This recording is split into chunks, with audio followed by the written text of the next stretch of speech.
গ্রামের কাদামাটি রাস্তা দিয়ে যাওয়ার সময় হঠাৎ করে সাব্বিরের গাড়ি বন্ধ হয়ে যায়। সাব্বির গাড়িটা স্টার্ট দিতে গেলেও স্টার্ট হচ্ছিল না। বাধ্য হয়ে সাব্বির গাড়ি থেকে নেমে গাড়ির ডিকি খুলে দেখে গাড়ির ইঞ্জিন নষ্ট হয়ে গেছে। গল্পের হিরো আজমাইন হোসেন সাব্বির। বাবা মায়ের একমাত্র সন্তান সাব্বির। নিজের বড় একটা বিজনেস আছে। সাব্বির দেখতে মাশাআল্লাহ পুরো ক্রাশ খাওয়ার মতো, একদম চকলেট বয়। এক কথায় যে কোনো মেয়ের স্বপ্নে পুরুষ হওয়ার মতো সৌন্দর্য ওর ভিতর আল্লাহ দিয়ে দিয়েছে। সাব্বির রেগে গিয়ে গাড়ির চাকাতে একটা লাথি মারল। ঠিক সেই সময়টাতে কিছু লোক ওই রাস্তা দিয়ে যাচ্ছিল। সাব্বির লোকগুলোকে দেখে জিজ্ঞাসা করে, আসসালামু আলাইকুম। লোকগুলোর মধ্যে থেকে একটি লোক বলল, ওয়ালাইকুম আসসালাম। সাহেব কিছু বলবেন? অ্যাকচুয়ালি আমার গাড়িটা খারাপ হয়ে গেছে।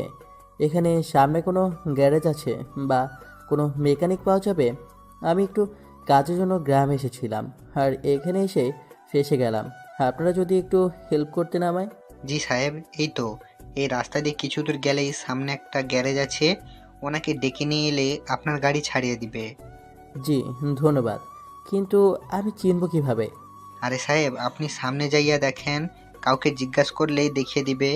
কথাটা বলেই সাব্বির সামনের দিকে হাঁটতে লাগলো। কিছু দূর যেতেই সাব্বির খেয়াল করে সামনে একটা গ্যারেজ আছে।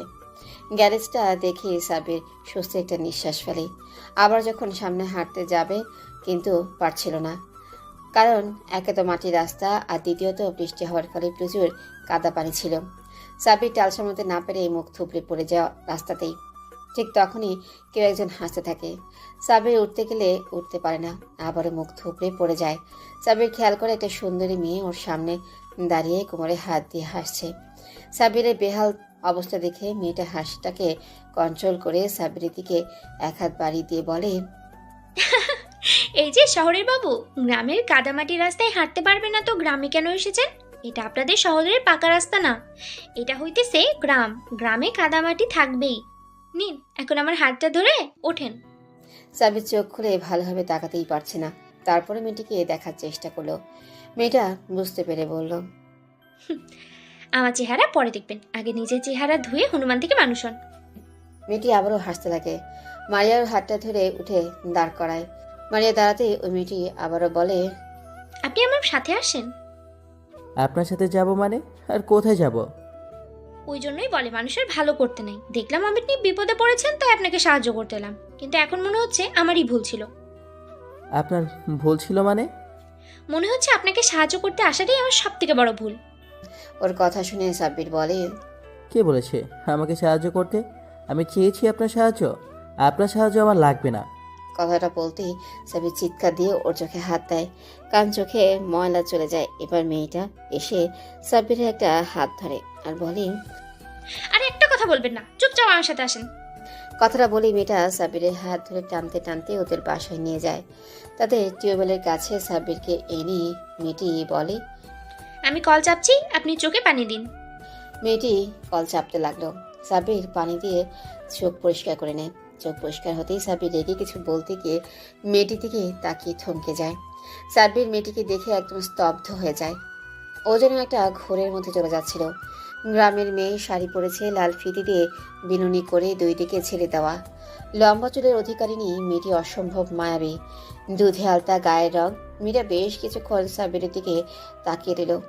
সাব্বির কিছু বলছে না দেখে মেয়েটা আবারও বিরক্ত হয়ে মারিয়ার সামনে হাত নাড়িয়ে বলে, এই যে মিস্টার, এমন করে কি দেখছেন? হ্যাঁ, কি হলো, বোবা হয়ে গেলেন নাকি? মুখটা বন্ধ করে কেন রেখেছেন বলুন না। আপনি আমাদের গ্রামে কি করেন? গ্রামের রাস্তায় হাঁটতে পারবেন না তো এখানে এসেছেন কেন? কি দরকার এসেছেন? মেয়েটার কথা শুনে সাব্বির ঘোর কেটে যায়। তারপর মেয়েটির থেকে চোখ সরিয়ে নিয়ে এদিক ওদিক তাকিয়ে আবারও মেয়েটির দিকে তাকিয়ে বলে, আপনাদের গ্রামে একটা জমি কিনেছি, ওখানে হসপিটাল করা হবে। ওইটা আমি করেছি। আমি আজমান হোসেন সাব্বির। আমি জমির ব্যাপারে একটু কাজের জন্য এসেছিলাম, কিন্তু আপনাদের গ্রামে ঢুকতেই আমার গাড়িটা বন্ধ হয়ে যায়। আমি আশেপাশের লোকদের জিজ্ঞাসা করলে ওরা বলে সামনে একটা গ্যারেজ আছে। গাড়ি থেকে নেমে গ্যারেজ মেকানিক ডাকতে আসলে পা স্লিপ কেটে পড়ে যায়। আর তারপর তো সবটা দেখলেনি। সাব্বিরের কথা শুনে মেয়েটা ওকে বলে, ও, তাহলে এই ব্যাপার। আচ্ছা, আপনি গোসল করে নেন, আমি আব্বুর একটা পাঞ্জাবি দিচ্ছি, আপনি পরে নেবেন, তারপর আমি আপনাকে নিয়ে যাব। মেয়েটা মুচকে এসে কথাটা শেষ করে সাব্বির বলে, না না, আর কিছু লাগবে না। আপনি যেটুকু করেছেন সেটাই আমার জন্য অনেক। ধন্যবাদ আপনাকে। আমি এখন যাই। আর হ্যাঁ, নেক্সট টাইম থেকে কোনো মানুষকে বিপদে পড়তে দেখতে এরকম হাসবেন না। আপনার হাসিটা সুন্দর হলেও ভুলভাল জায়গায় হাসার অপরাধে কিন্তু শাস্তি পেতে হতে পারে। সাব্বির কথাতে মেয়েটা হাসি থামিয়ে দেয়। আর সাব্বির চলে যাচ্ছিল তখন মেয়েটা দৌড়ে এসে সাব্বিরের হাতটা ধরে, তারপর আবারও টেনে নিয়ে টিউবওয়েলের পাড়ে নিয়ে যায় আর বলে, আচ্ছা সরি আর এমন করবো না, আসলে আমি কখনো এমন করি না, কিন্তু কেন জানি আপনার ক্ষেত্রে এমনটা হয়ে গেল। আপনি প্লিজ কিছু মনে করবেন না, এখন গোসলটা করে নিন। গোসল করতে পারি, তবে একটা শর্ত আছে। মেয়েটা ভ্রু কুচকে বলে, এটা কেমন কথা? আমি আপনাকে সাহায্য করবো আবার আপনি আমাকে শর্ত দিবেন? আমি তো বললাম আপনাকে সাহায্য করতে হবে না, আমি চলে যাচ্ছি। থাকেন, আল্লাহ হাফেজ। সাব্বির চলে যেতে গেলে মেয়েটা আবার ওকে থামিয়ে দিয়ে বলে, আচ্ছা যাবেন না।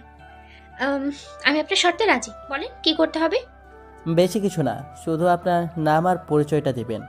হে বাবা, এটা আবার শর্ত হলো? এটা তো আপনি এমনিতেই জানতে পারতেন। মেয়েটির কথা শুনে সাব্বির ভ্রু কুচকে তাকায়। আমার নাম মারিয়া আক্তার হিমিকা। সবাই আমার পরিবারে বলতে শুধু আমার আব্বু আর আমার দাদি, এরাই আমার পুরো দুনিয়া। আমার আব্বু গ্যারেজ আছে, সেখান থেকে আমাদের সংসার চলে, বুঝেছেন? মানে ওই গ্যারেজটা আপনাদের? হ্যাঁ।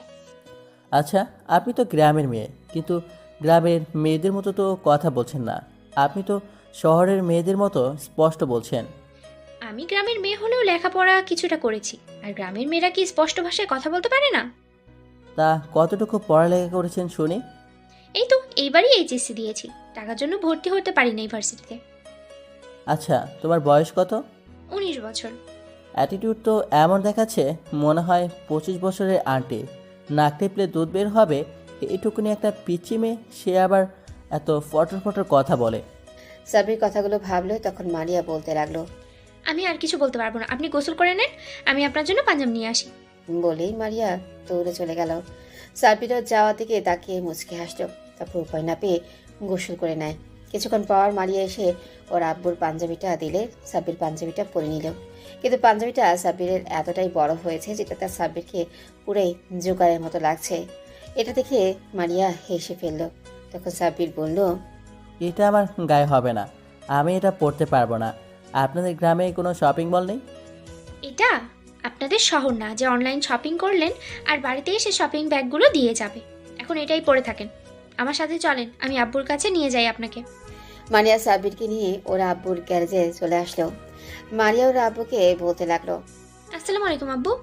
ওয়ালাইকুম আসসালাম। কিছু বলবে আম্মু? হ্যাঁ আব্বু বলবো তো, এই যে ইনি একটু বিপদে পড়ে গেছেন। মারিয়া আব্বুকে সবটা বলো। সব শোনার পর মারিয়ার আব্বু বলল, আচ্ছা মা, তুই বাসায় গিয়ে রান্নাটা বসিয়ে দে, আমি ওনার সাথে গিয়া গাড়িটা ঠিক করে দিয়ে আসি। আচ্ছা ঠিক আছে আব্বু। মারিয়া চলে গেল। মারিয়ার আব্বু সাব্বিরকে নিয়ে ওর গাড়ির কাছে আসে। গাড়ির ইঞ্জিনে একটু প্রবলেম হয়েছে। লোকটা কিছুক্ষণ দেখার পর গাড়িটা ঠিক করে ফেলে। তখন সাব্বির বলে, আপনাকে অনেক অনেক ধন্যবাদ চাচা। আরে বাবা, ধন্যবাদ কি জন্য? এইটা তো আমার কাজ। সাব্বির লোকটা তার পারিশ্রমিক বুঝিয়ে দিল আর বলল, এখন তাহলে আমি আসি চাচা। এখন এই রাতে তুমি কোথায় যাবে? আর রাস্তাঘাটের যা অবস্থা, তাতে তুমি শহরে ফিরতে গেলেও মধ্যরাত হয়ে যাবে। আর পাশের এলাকাটা বেশি ভালো নয়, তাই তোমার এখন বেড়ানোটা ঠিক হবে না বাবা। হ্যাঁ চাচা, আমি সেটাই ভাবছিলাম। আচ্ছা, সমস্যা নেই, আমি গাড়ির ভেতরে ডোর লক করে ঘুমিয়ে পড়বো। সে কি বাবা, তুমি আমাদের গ্রামের মেহমান, তুমি আমাদের গ্রামে এসে আমার বাসার সামনে রাতে গাড়িতে শুয়ে থাকবে? সেটা কিভাবে হয়? তার থেকে তুমি বরং আমার সাথে চলো, আজকে রাতে আমাদের বাসাতেই থাকবে, তারপর না হয় তুমি সকালে চলে যেও। না না চাচা, তার কোনো দরকার হবে না। আর গাড়িতে আমার কোনো সমস্যা হবে না। তোমার কোনো সমস্যা না হলেও আমার অনেক সমস্যা হবে বাবা। আমরা গরিব হতে পারি, তোমাদের মতো হয়তো পাকা বাড়ি নেই, কিন্তু আমাদের মাথার উপর খড়কুটার একটা ছাদ আছে। তোমার যদি এই গরিবের বাড়িতে থাকতে অসুবিধা না হয় তাহলে আমার সাথে চলো। ছি ছি ছি চাচা, কি বলছেন? আমি গেলে আপনারা ব্যস্ত হয়ে পড়বেন, তাই আমি যেতে চাচ্ছি না। না বাবা, আমি আমার মেয়ে আর মায়ের ছোট্ট একটা পরিবার, নিজের বলতে তেমন কেউ নেই। তুমি আমাদের বাসায় গেলে আমি অনেক খুশি হব। মনে করব আমি গরিব হলেও একটা মানুষকে সাহায্য করতে পেরেছি। তুমি যদি এই গরিব চাচাকে বলে মনে করো তাহলে আমার সাথে চলো। মারিয়ার আব্বুর কথা শুনে সাব্বির আর কি বলবে বুঝতে পারল না। তার উপর লোকটা এমন করে বলল যার জন্য না গিয়েও পারল না। সাব্বির মারিয়াদের বাসায় ঢুকতেই দেখতে পেল মারিয়া মাটির চুলে রান্না করছে। সাব্বিরকে দেখে মারিয়া ওকে ঘরে নিয়ে গিয়ে বসতে দেয়। মারিয়ার দিদা এসে সাব্বিরের সাথে কথা বলতেই থাকে। সাব্বিরের দিদার সাথে বেশ ভাব জমে গেছে। মারিয়ার রান্না শেষ হয়ে গেলে ও খাবার বেড়ে দিয়ে সবাইকে ডাকে। সাব্বিরকে ডাকতে গেলেই ও বলে, মারিয়া, আমি কিছু খাবো না, আমাকে নিয়ে ব্যস্ত হবেন না প্লিজ। কথাটা শুনে মারিয়া বেশ রেগে যায় আর বলে, দেখুন, আপনাদের মতো এত বড় লোক না হতে পারি। বাসার কোনো মেহমান আসলে তার খাতির যত্ন করার মতো সামর্থ্য আমার আব্বুর আছে। পাশে থেকে আব্বু বলল, বাবা, তুমি খেতে আসছো না কেন? তোমার জন্য বসে আছি, খেতে এসো। সাব্বির মারিয়ার আব্বুর কথা শুনে কোনো কিছু না বলেই খেতে বসে। খাওয়ার ফাঁকে ফাঁকে সাব্বির আর চোখে মারিয়ার দিকে বারবার তাকাচ্ছিল। মারিয়া ওর দিকে তাকাতেই সাব্বির আবারও খাওয়ায় মনোযোগ দেয়। রাতটা কোনো রকমে সাব্বির পার করলো। পরদিন সকালে সাব্বির রেডি হয়ে নেয়। তারপর চলে যেতে চাইলে মারিয়ার আব্বু বলে, আর 2টা দিন থেকে গেলে হতো না বাবা? না না চাচা, এমনিতেই আম্মু অনেক টেনশন করছে হয়তো, আমি তো ইনফর্ম করতে পারি নাই, আর এখানে নেটওয়ার্কও নেই। তাছাড়া আবারও আমাকে এখানে আসতেই হবে, হসপিটালে কাজ সম্পন্ন হওয়া পর্যন্ত এখন আসতে হবে। চাচা, আজকে আমি আসি। আচ্ছা, আবার এসো তাহলে। জি চাচা, আল্লাহ হাফেজ। একটু দাঁড়াও বাবা। মারিয়া আম্মু, তুই একটু ওনার সাথে জামা গাড়ি পর্যন্ত এগিয়ে দিয়ে আয়। আব্বুর কথাটা শুনে মারিয়া সাব্বিরের দিকে ট্যাপ ট্যাপ করে তাকায়। সাব্বির ঠোঁটের কোণে মুচকি হাসি দেখে মারিয়া একটু বিরক্তি সুরে বলে, এটা কেমন কথা আম্মু? উনি আমাদের মেহমান, মেহমানদের কিভাবে সম্মান দিয়ে কথা বলতে হয় আমি তোমাকে শেখাইনি। তোমাকে যেটুকু বলছে সেটুকু করো। আব্বুর ধমকে মারিয়া সাব্বিরকে বলল। মারিয়া সামনের দিকে হাঁটতে লাগলো। সাব্বির ওর পেছন পেছন গাড়ি পর্যন্ত আসে। তখন সাব্বির বলে, সামনে তো 3টা রাস্তা, কোন রাস্তা থেকে মেন রোড পাবো বলেন তো? কথাটা বলতে বলতেই ওরা দুজন গাড়ির কাছে চলে আসে। মারিয়া বলে, কথাটা বলেই মারিয়া হাত দিয়ে ইশারা করে রাস্তা দেখাতে গেলে ভুলবশত পা পিছলে পড়ে যেতে নেয়। সাথে সাথেই সাব্বির ওকে ধরে ফেলে। মারিয়া সাব্বিরের হাতে ভর দিয়ে সোজা হয়ে দাঁড়াতে গেলে খেয়াল করে ওর পায়ের জুতো জোড়া ছিঁড়ে গেছে। মারিয়া জুতোটা হাতে নিয়ে সাব্বিরের সামনে ধরে দেখায় আর বলে, আপনার জন্য আমার জুতা ছিঁড়ে গেল। কথাটা শুনে সাব্বির অবাক হয়ে বলে, আমি কি করলাম? আপনার জন্য আমার জুতা ছিঁড়ে গেল। মারিয়া সাব্বিরকে আর কিছু বলার সুযোগ না দিয়ে চলে যায়। ওর চলে যাওয়ার দিকে সাব্বির কিছুক্ষণ তাকিয়ে রইল। সাব্বির গাড়িতে উঠে গাড়িটা স্টার্ট করে চলে যায়। মারিয়া বাসার দিকে যাচ্ছিল। ঠিক সেই সময় গ্রামের কিছু বখাটে ছেলে মারিয়াকে একা পেয়ে ওর পথ আটকে দাঁড়ায়। ছেলে সুযোগ পেলেই মারিয়ার দিকে বেশ বাজে নজরে তাকায় আর বাজে বাজে কথা বলে। এবার ছেলেগুলোর মধ্য থেকে একটা ছেলে বলল, এই সুন্দরী, এদিকে কোথায় গেছিলে? সেটা নিশ্চয়ই তোকে বলতে হবে না। আমার সামনে থেকে সর, যেতে দে আমাকে। মারিয়া চলে যেতে গেলে ছেলেটি আবারও মারিয়াকে আটকে দেয় আর বাজে মন্তব্য করে বলে, সুন্দরী, তোর বাপে কি আজকাল তোর জন্য শহর থেকে নাগর ধইরা আনছে নাকি? শুনলাম রাতে নাকি তোর বাসাতেই ছিল ছেলেটা।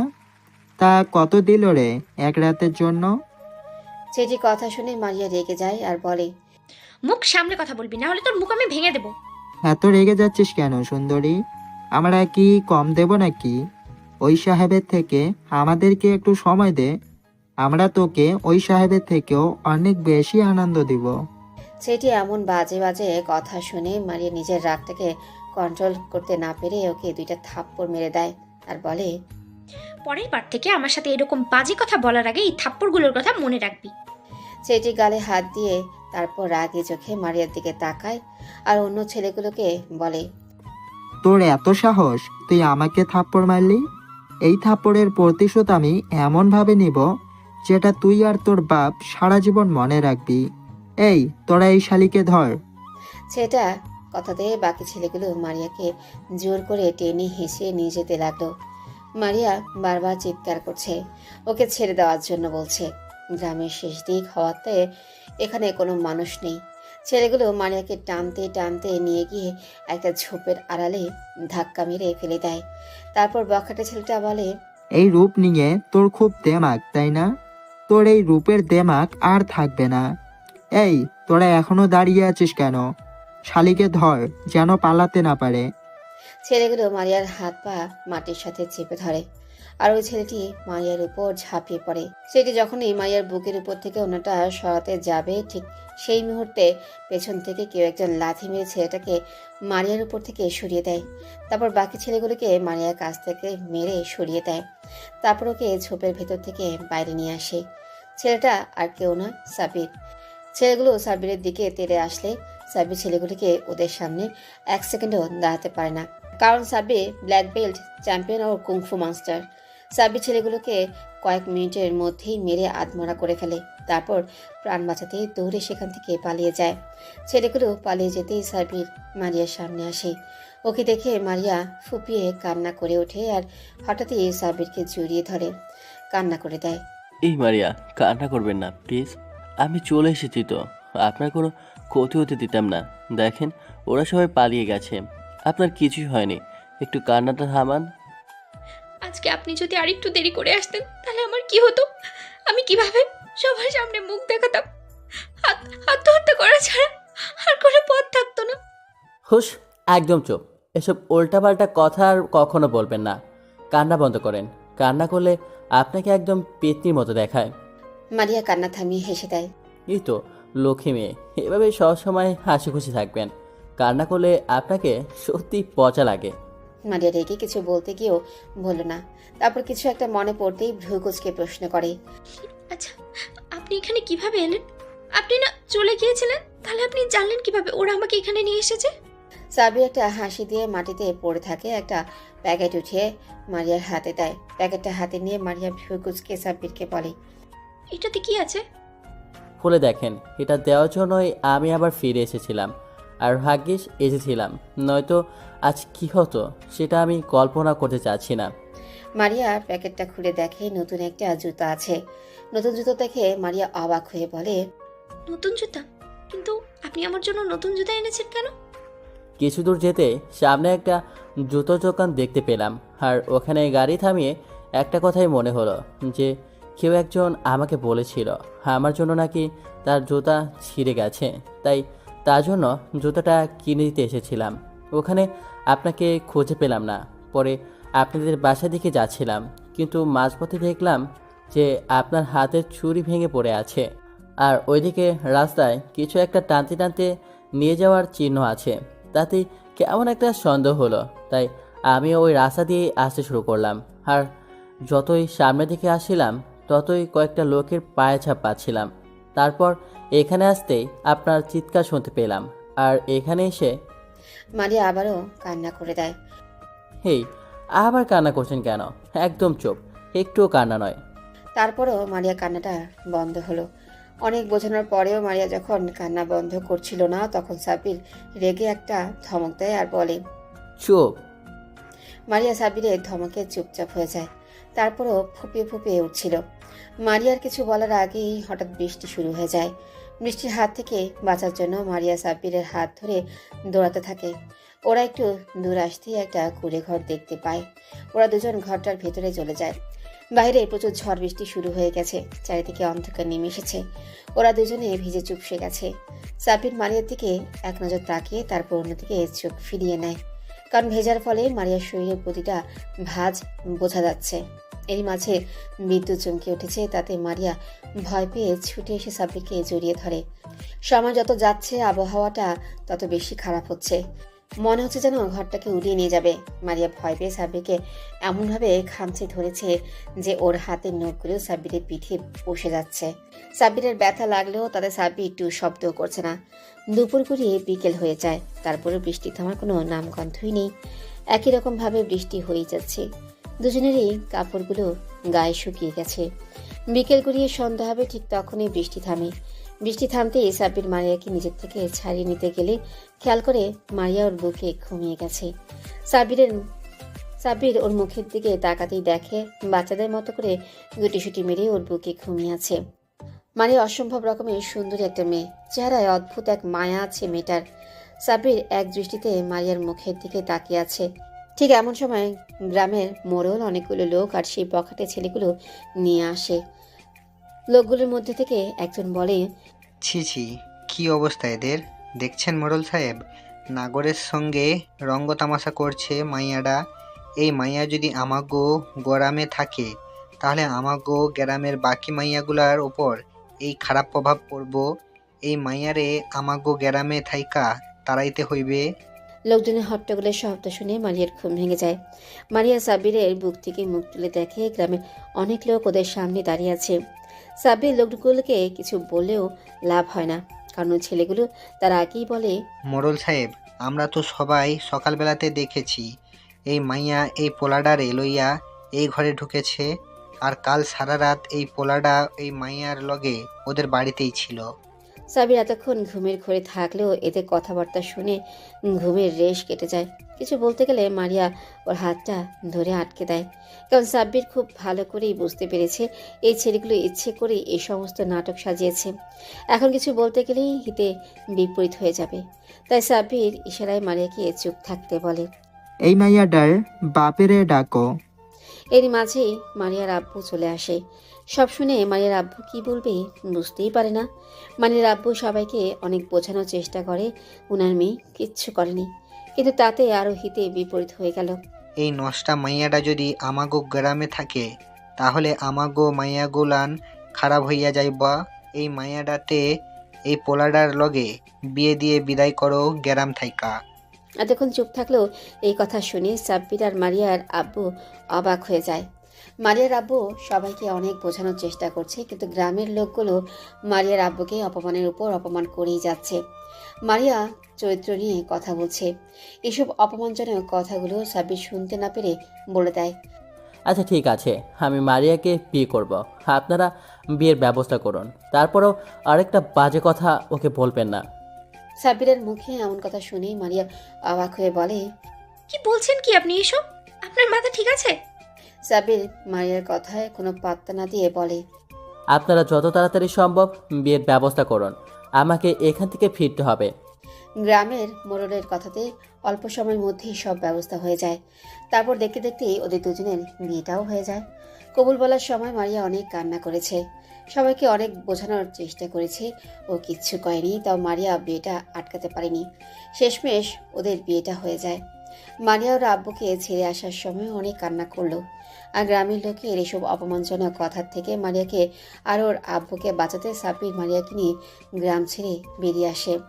মারিয়া কোনো কথাই বলছে না, শুধু ফুপিয়ে ফুপিয়ে উঠছে। সাব্বির আর একটাবার মারিয়ার কান্না থামানোর চেষ্টা করেনি। মারিয়া কান্না করেই যাচ্ছে, তাই সাব্বির একটা টিস্যু এগিয়ে দিল।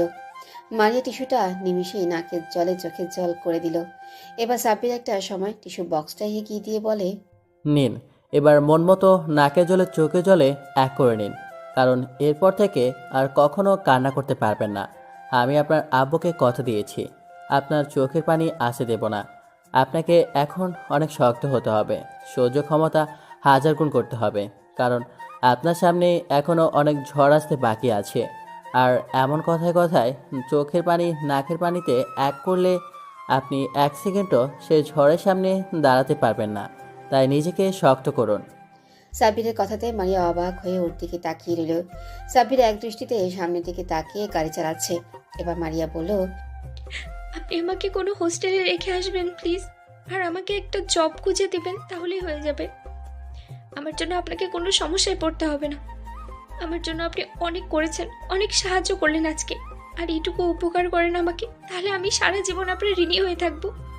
মারিয়ার কথাটা শুনে সাব্বির গাড়িটা ব্রেক করে দেয়। মারিয়া বলে, এ কি, গাড়ি থামিয়ে দিলেন যে? এখানে তো আশেপাশে কোনো বাড়িঘর নেই, আশেপাশে শুধু জঙ্গল, এখানে গাড়ি থামালেন কেন? আমি আপনাকে হোস্টেলে রেখে আসতে পারবো না, আর আপনার জন্য কোনো ঘরও খুঁজে দিতে পারবো না, আর আমার কোনো ঋণও আপনাকে শোধ করতে হবে না। আপনি এখনই আমার গাড়ি থেকে নেমে যান আর নিজের পথ নিজে দেখে নিন। সাবিরের এমন বিহেভিয়ারে মারিয়া অবাক হয়ে বলে, কি বলছেন কি আপনি? আমি এখানে কোথায় যাব? একা একটা মেয়েকে আপনি এইভাবে মাঝ রাস্তায় নামিয়ে দিতে পারছেন কি করে? সেটা আমি দেখতে যাব কেন? আপনি কোথায় যাবেন কি যাবেন না সেটা অবশ্যই আমার দেখার বিষয় না। আপনি আমার কে যে আমাকে আপনাকে নিয়ে বয়ে বেড়াতে হবে? আমি আপনার কে মানে? আপনি জানেন না আমি আপনার কে? কে আপনি? আমি আপনার বউ। আপনি বিয়ে করেছেন। আমাকে এখন চাইলেও আপনি এমন করে মাঝ রাস্তায় রেখে যেতে পারেন না। মারিয়ার এমন কথাতে সাব্বির মারিয়ার মুখের কাছে মুখ নিয়ে বলে, আপনি যদি আমার বউ হয়ে থাকেন তাহলে হোস্টেলে কেন থাকবেন আর জবই বা কেন করবেন? আমার যথেষ্ট সামর্থ্য আছে আপনার মতো একটা পিচ্ছি মেয়েকে নিজের কাছে রেখে লালন পালন করার। বাচ্চা কথাটা শুনে মারিয়া রেগে গিয়ে বলে, কি বললেন আপনি? আমি বাচ্চা? আমি আপনার বউ। আমি কোনো বাচ্চা না। আমার বই তো বাচ্চা, আর সেটাই তো আপনি। সাবিরের মুখে আমার বউ কথাটা শুনে মারিয়া লজ্জা পেয়ে যায়। লজ্জায় ও মাথা নিচু করে নিয়ে বলল, আমি আপনার কয় বছরের বড় যে আপনি আমাকে আপনি করে কথা বলেন? সাবির একটা মুচকি হাসি দেয়, তারপর গাড়ি স্টার্ট দিয়ে ওখান থেকে চলে যায়। বাসার সামনে সাবির গাড়িটা ব্রেক করে, তারপর মারিয়ার দিকে তাকিয়ে দেখে মেয়েটা ঘুমিয়ে গেছে। মারিয়া খোলা চুলগুলো বাতাসে আবদ্ধ, চুলগুলো বাতাসে মুখের উপর এসে মারিয়ার খোলা চুলগুলো বাতাসে আবদ্ধ হয়ে মুখের উপর এসে খেলা করছে। ঘুমন্ত অবস্থায় মেয়েটাকে পুরো একটা বাচ্চাদের মতো লাগছে। সাবিরের মনে হচ্ছে এই মায়াবী মুখের দিকে বেশিক্ষণ তাকিয়ে থাকলে ওদের দুজনের মাঝে কিছু একটা হয়ে যাবে। তাই সাবির হালকা করে কাশি দিয়ে মারিয়াকে ওঠানোর চেষ্টা করে, কিন্তু মারিয়া ঘুমটা ভাঙল না। সাবির মারিয়ার ঘুম ভাঙানোর জন্য বারবার ওর নাম ধরে ডাকতে লাগলো। তারপরে মারিয়ার ঘুম ভাঙল না। উপায় না পেয়ে সাবির মারিয়ার কাঁধে হাত দিয়ে হালকা ধাক্কা দিতেই মারিয়ার ঘুমটা ভেঙে যায়। মারিয়ার ঘুমটা ভাঙতেই ও এদিক ওদিক তাকাতে তাকাতে বলতে থাকে, কোথায় আপনি? আমাকে রেখে কোথায় যাবেন না প্লিজ। চাইলেও সেটা সম্ভব না। এখন নামুন গাড়ি থেকে। মানে আমরা কি চলে আসছি? জি ম্যাডাম, চলে এসেছি। দয়া করে এবার নামুন। সাবির গাড়ি থেকে নেমে পড়ে। মারিয়া যখনই গাড়ি থেকে নামতে যাবে ঠিক সেই সময় শাড়ির সাথে ওর পা আটকে পড়ে যায়। মারিয়া চিৎকার দিয়ে ওঠে। সাবির তাড়াহুড়া করেই ওর সামনে গিয়ে দেখে মারিয়া নিচে পড়ে আছে। পায়ে হাত দিয়ে সাবির ওর সামনে হাঁটু কেড়ে বসে বলে, ম্যাডাম, এটা আপনার গ্রামের রাস্তা নয়, এটা শহরের রাস্তা। দেখে শুনে চলবেন তো। এখন থেকে আপনাকে এখানেই থাকতে হবে, তাই অভ্যাসটা করে নিন। প্রতিশোধ দিলেন? আমি প্রতিশোধ? তাও আবার তোমার থেকে? না না না, আমার সাথে এসব যায় না। আমি তো শুধু তোমাকে সতর্ক করলাম, কথাটা মাথায় ঢুকিয়ে রাখো। সাবির মারিয়ার সামনে হাতটা বাড়িয়ে দিতেই ও রেগে বলল, লাগবে না আপনার সাহায্য। কাটা গায়ে লবণের ছিটা দিতে এসেছে। আমি একাই উঠতে পারবো। লাগবে না কারো সাহায্য আমার। মারিয়া উঠতে গেলে পায়ে ব্যথা পেয়ে আবারও বসে পড়ে আর চিৎকার দিয়ে ওঠে। এত রাগ কোথায় রাখো? যেটা পারবে না সেটা করতে চাও কেন? শুনেছিলাম গ্রামের মেয়েরা ভদ্রনম্র আর সভ্য হয়, অনেক ভোলাভালা হয়। তোমাকে দেখার পর থেকে আমার ধারণাটা পাল্টে গেছে। তোমার মধ্যে এগুলোর ছিটে ফোটাও নেই। তুমি তো পুরাই বোম্বাই মরিচ, যেমন ঝাল তেমন তেজ। তুমি আসলেই ফাজিল একটা মেয়ে। মারিয়া সরু দৃষ্টিতে তাকিয়ে বলে, কি বললেন আপনি? আমি ফাজিল? যেটা শুনেছ সেটাই বলেছি। কথাটা বলেই সাব্বির মারিয়াকে কোলে উঠিয়ে নেয়। মারিয়া চমকে গিয়ে সাব্বিরের গলাটা জড়িয়ে ধরে। লজ্জা পেয়ে বলে, কি কি করছেন কি? প্লিজ আমাকে নামিয়ে দিন। এইভাবে ভিতরে নিয়ে গেলে সবাই কি ভাববে? সাব্বির স্বাভাবিকভাবেই উত্তর দেয়। I don't care. আমি আমার বউকে কোলে উঠেছি, তাতে কার কি? সাব্বিরের উত্তর শুনে মারিয়া কি বলবে বুঝতেই পারল না। সাব্বির মিন্টুরের কাছে এসে কলিং বেল দিতেই একজন ভদ্রমহিলা দরজা খুলে দিল। দরজা খুলে দিয়ে ভদ্রমহিলা সাব্বিরের কোলে একটা মেয়েকে বধূ বেশে দেখে প্রশ্ন করল, সাব্বির, তোমার কোলে এই মেয়েটাকে? সাব্বির কোনো কথা না বলেই মারিয়াকে নিয়ে ভেতরে চলে গেল। তারপর মারিয়াকে নিয়ে সোফায় বসিয়ে দেয়। মারিয়া লজ্জায় মাথা নিচু করে আছে। আজকেও প্রচুর লজ্জা লাগছে, কারণ ড্রয়িং রুমের অনেকেই আছে। সাব্বিরের আম্মু কিচেনে ছিল। চিৎকার চেঁচামেচির আওয়াজ শুনেই উনি বাহিরে আসে। তারপর ছেলের পাশে নতুন বউ সাজে একটা মেয়েকে দেখে সাব্বিরের সামনে এসে প্রশ্ন করে, সাব্বির, এই মেয়েটা কে? তাও আবার নতুন বউয়ের সাজে? আম্মু, ও মারিয়া, তোমার ছেলের বউ। আমি ওকে বিয়ে করেছি। সাব্বিরের কথা শুনে সায়রা আন্টি রেগে যায়। তেরে সাব্বিরের সামনে এসে বলে, কি বললে তুমি? তাহলে আমার নীলার কি হবে? নীলার কি হবে মানে? নীলা আমার বোন। ওকে আমি বোনের নজরে ছাড়া কখনো অন্য নজরে দেখিনি। সাব্বিরের আম্মু এতক্ষণ চুপ ছিল, এবার উনি মুখ খুলেন।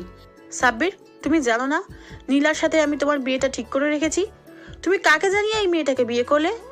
দেখো আম্মু, আমি আগেও তোমাকে বলেছি আমি নীলাকে বিয়ে করতে পারবো না। নীলাকে আমি শুধু বোন ভাবি, আর কিছুই নয়। বিয়েটা তোমরা আমাকে জিজ্ঞাসা না করেই কেন ঠিক করেছিলে? আম্মু রেগে কিছু বলার আগে সাব্বির এর আব্বু আমজাদ সাহেব বলে ওঠে। থামো তোমরা, আগে বৌমার মুখটা আগে দেখি। কথাটা বলেই আমজাদ সাহেব মারিয়ার মুখটা উঁচু করে দেখে বলে, মাশাআল্লাহ, সুবহানাল্লাহ, সুন্দর, অপরূপ সুন্দর। সাব্বির, কোথায় পেলি এই চাঁদের টুকরো বৌমাকে? আব্বু, যে গ্রামে হসপিটালে কাজ করেছি ওই গ্রামের মেয়ে মারিয়া। ছি ছি সাব্বির, তুমি আমার স্মার্ট সুন্দরী মেয়েটাকে রেখে এই গ্রামের এই খেতো মেয়েটাকে বিয়ে করে নিয়েছো? ছি ছি, এটা তোমার থেকে আমি আশা করিনি। সাব্বির, শেষ পর্যন্ত কিনা গ্রামের মেয়েকে বিয়ে করলে? এরকম কথা শুনে মারিয়ার চোখে পানি টলমল করছে। এবার আম্মু বলল, তোমার সাহস কি করে হয় আমার কথা অমান্য করে এই খ্যাত মেয়েটাকে বিয়ে করার? সাব্বির স্পষ্ট দেখতে পেলেও মারিয়ার চোখে পানি টলমল করছে, যে কোনো সময় গাল গড়িয়ে পড়বে পানিগুলো। সাব্বির প্রচন্ড পরিমাণে রেগে সবার উদ্দেশ্যে বলল, মারিয়াকে নিয়ে যদি তোমাদের এতই সমস্যা হয়ে থাকে তাহলে আমি এই মুহূর্তে মারিয়াকে নিয়ে বাড়ি ছেড়ে বেরিয়ে যাচ্ছি। যে বাড়িতে আমার বউকে সম্মান দেওয়া হবে না সেই বাড়িতে আমি মোটেও থাকবো না। কথাটা বলেই সাব্বির মারিয়ার হাতটা ধরে চলে যেতে গেলে আম্মু কিছু একটা ভেবে হঠাৎ হেসে উঠে আর বলে, দাঁড়াও, কোথায় যাচ্ছ তুমি? যে বাড়িতে আমার মারিয়ার জায়গা নেই সেই বাড়িতে আমি এক মুহূর্তও থাকতে চাই না। আমি বাসা ছেড়ে চলে যাচ্ছি। সাব্বিরের কথা শুনে আম্মু হুট করে হাসতে শুরু করে। আম্মুর হাসি দেখে সাব্বির আর মারিয়া কিছু বুঝতে না পেরে আম্মুর মুখের দিকে হতবাক হয়ে তাকিয়ে রইল। আম্মুকে হাসতে দেখে সাব্বির বলে, কি হলো, হাসো কেন? সাব্বিরের আম্মু হাসি থামিয়ে মারিয়ার সামনে গিয়ে দাঁড়িয়ে ওর মাথায় হাত দিয়ে মুখটা উঁচু করে ধরে বলে, পাগল ছেলে, এই তোর আম্মুকে চিনিস? এই তোর আম্মুর প্রতি ভালোবাসা? তুই ভাবলি কি করে আমি আমার ছেলের পছন্দে বাধা হব? এত সুন্দর পরীর মতো একটা মেয়েকে বিয়ে করে নিয়ে এসেছিস, তুই না মেনে কি করে পারি বল আব্বু? সাব্বির স্বস্তির নিঃশ্বাস ফেলে। আম্মু মারিয়াকে বলে, আমার কথায় কষ্ট পেয়েছিস মামনি? আম্মুর কথাতে মেয়ে কখনো কষ্ট পায় না। এই তো আমার লক্ষ্মী বৌমা। সাব্বির, মারিয়া মামনিকে নিয়ে রুমে যাও, তোমরা ফ্রেশ হও, আমি রুমে খাবার পাঠিয়ে দিচ্ছি। আম্মু, এত অবাক হওয়ার কিছু নেই আব্বু, আমি তোমাদের সাথে মজা করলাম। সাব্বির মারিয়ার হাত ধরে উপরের দিকে যেতে গেলে খেয়াল করে সিঁড়ির সামনে নীলা দাঁড়িয়ে আছে। ওর চোখগুলো লাল হয়ে গেছে, এই মনে হয় চোখ দিয়ে পানিগুলো গড়িয়ে পড়বে। নীলার এরকম অবস্থা দেখে সায়রা আন্টি অর্থাৎ নীলার আম্মুর কাছে গিয়ে হাত ধরে মাথায় হাত বুলিয়ে সান্ত্বনা দিয়ে বলে, তুই একদম মন খারাপ করিস না মামনি, আমার সাথে চল। এই বাসায় আর এক মুহূর্ত থাকবো না আমরা দুজন, এখনই এই বাসা ছেড়ে চলে যাব, আর কখনো এই বাসায় আসবো না। চল মামনি, তোর জন্য আমি এর থেকে ভালো ছেলে আমি এনে দিব। কোনো বেমানকে তোর লাইফে আসতে দিব না। আর হ্যাঁ, তোমরা সবাই আমার মেয়ের সাথে যেটা করলে এর খেসারত সবাইকেই দিতে হবে। আমি কখনো তোমাদেরকে ক্ষমা করব না। নীলার আম্মু নীলার হাতটা ধরে টেনে নিয়ে যেতে গেলেই নীলা এক ঝটকায় হাতটা ছাড়িয়ে নেয়। তারপর মারিয়ার হাতটা ধরে ওকে নিজের দিকে ঘুরিয়ে দিয়ে মারিয়াকে একটা থাপ্পড় মেরে দেয়। ঘটনাটা এত দ্রুত হয়ে যায় যে সাব্বিরও ওকে আটকাতে পারে না। এবার নীলা মারিয়ার সামনে আঙ্গুল উঁচিয়ে বলে, এই ফকিনের বাচ্চা, তোর সাহস কত বড়! হ্যাঁ, তুই আমার সাব্বিরকে আমার কাছ থেকে কেড়ে নিয়েছিস। তোকে তো আমি খুন করে ফেলবো। তোদের মতো গ্রামের মেয়েরা শুধু এটাই পারে, বড় লোক ছেলে দেখলেই নিজের রূপের চালে ফাঁসিয়ে বিয়ে করে, তারপর তাদের সম্পত্তির ওপরে আয়েশ করে সারাটা জীবন পার করে দেয়। তুই যদি এরকম কিছু ভেবে থাকিস, তোকে আমি খুন করে ফেলবো। সাব্বির শুধু আমার, ও কখনোই তোর হবে না। তোর মতো 2 টাকার বাজারের মেয়ে সাব্বিরে বউ হওয়ার যোগ্যতা রাখে না। সাব্বিরে বউ হব শুধু আমি। না জানি এর আগে কত ছেলে কিভাবে নিজের শরীর দিয়ে বশ করেছিস, এখন আমার সাব্বিরকে তোর মায়ায় আটকেছিস। তোকে তো আমি। নীলা কথাটা শেষ করতে সাব্বির এসে ওর গালে 2টা থাপ্পড় মেরে দিল। নীলা ছলছল নয়নে গালে হাত দিয়ে সাব্বিরের দিকে তাকিয়ে বলল, সাব্বির, জাস্ট শ্যাট আপ। তোর সাহস কি করে হলো মায়ের গায়ে হাত দেওয়া? তোকে আমি অনেক ভালোবাসতাম, অনেক স্টে করতাম, কিন্তু বোনের মতো ভালোবাসতাম তোকে। তোকে বোন ছাড়া কখনো অন্য কিছু ভাবিনি। আর সেই তুই আজকে এমন একটা কাজ করলি যার জন্য আর কখনো তুই আমার সেই বোনের স্থানটা পাবি না। তোকে বোন ভাবা তো দূরে থাক, তুই যে আমার নিজের কেউ সেটাও আজ আমি মনে রাখতে চাই না। বেরিয়ে যা আমার বাসা থেকে। মারিয়া গালে হাত দিয়ে নিজের দিকে তাকিয়ে নীরবে চোখের পানি ফেলছে। এবার নীলা সাব্বিরের দিকে অসহায় চোখে তাকিয়ে বলল, সাব্বির, তুমি বাজারের মেয়েটার জন্য আমার গায়ে হাত তুললে? Mind your language. নীলা ওর নাম মারিয়া, ও এখন আমার ওয়াইফ, ভাবি হয় ও তোর। মারিয়া সম্পর্কে আর একটা বাজে কথা বললে আমার থেকে খারাপ আর কেউ হবে না। ভাবি মাই ফুট। ওর মতো একটা গ্রামের খ্যাত মেয়েকে আমি ভাবি বলবো? এই নীলার বাসার কাজের মেয়ে হওয়ার যোগ্যতাই মেয়েটা রাখে না। সাব্বির, ওর মাঝে তুমি এমন কি দেখেছো যেটা আমার মাঝে নেই? প্লিজ সাব্বির, একটু বোঝার চেষ্টা করো। আমি ভালোবাসি তোমায়। ওই খ্যাত মেয়েটার থেকে আমি 1000 গুণ বেশি সুখে রাখবো। তুমি একটা বার শুধু আমার দিকে দেখো। তুমি ওকে ছেড়ে দাও, তুমি ওকে ডিভোর্স দিয়ে দাও, আমাকে বিয়ে করে নাও। নীলার এমন বাজে কথা শুনে মারিয়া আর চুপ থাকতে পারে না, এসে নীলার গালে একটা থাপ্পড় মেরে দিল। নীলা থাপ্পড় খেয়ে ডাল সামলাতে না পেরে পড়ে যেতে নিলে ওর আম্মু এসে ওকে ধরে ফেলে। নীলার আম্মু মারিয়াকে চোখ রাঙিয়ে বলে, এই মেয়ে, তোমার সাহস তো কম না, তুমি আমার মেয়ের গায়ে হাত তুটাও। নীলার আম্মু কথাটা বলেই মারিয়াকে থাপ্পড় মারতে গেলে সাব্বির ওনার হাতটা ধরে ফেলে। তারপর এক ঝটকায় মারিয়ার কাছ থেকে সরিয়ে দিয়ে বলে, ব্যাস, অনেক হয়েছে তোমাদের নাটক। তোমরা মামে এখন এই বাসা থেকে বেরিয়ে যাবে, না হলে আমার থেকে খারাপ আর কেউ হবে না। দ্বিতীয়বার যেন তোমাদের আমাদের বাসার ত্রিসীমানায় না দেখি। Get out my house. এবার নীলা সাব্বিরের সামনে আঙ্গুল উঠিয়ে বলে, এর পরিণাম ভালো হবে না সাব্বির। এই থাপ্পড়ের প্রতিশোধ আমি নিবই। মম, চলো এখান থেকে, আর এক মুহূর্ত এখানে নয়। নীলা ওর আম্মুকে নিয়ে সাব্বিরের বাসা থেকে চলে যায়। বাকি সবাই নীরব দর্শকের মতো দাঁড়িয়ে রইল। সাব্বির কিছু না বলে মারিয়ার হাতটা ধরে হনহন করে টেনে রুমে নিয়ে যায়। তারপর রুমে গিয়ে মারিয়ার হাতটা ছেড়ে দিয়ে হনহন করে ওয়াশরুমে চলে যায়। শাওয়ারটা ছেড়ে দিয়ে নিচে দাঁড়িয়ে পড়ে। অন্যদিকে মারিয়া পুরো রুমটা ঘুরে ঘুরে দেখতে লাগলো। রুমটা অনেক গোছালো পরিপাটি। মারিয়া বুঝতে পারে সাব্বির অগোছালো একদমই পছন্দ করে না। মারিয়া ঘুরতে ঘুরতে বারান্দা চলে যায়। মারিয়া বারান্দা যেতেই খেয়াল করে নীলা ওর আম্মুকে নিয়ে গাড়িতে করে চলে গেল। মারিয়ার মনটা আবারও অনেক খারাপ হয়ে যায়। নীরবেই চোখের পানি ফেলতে থাকে।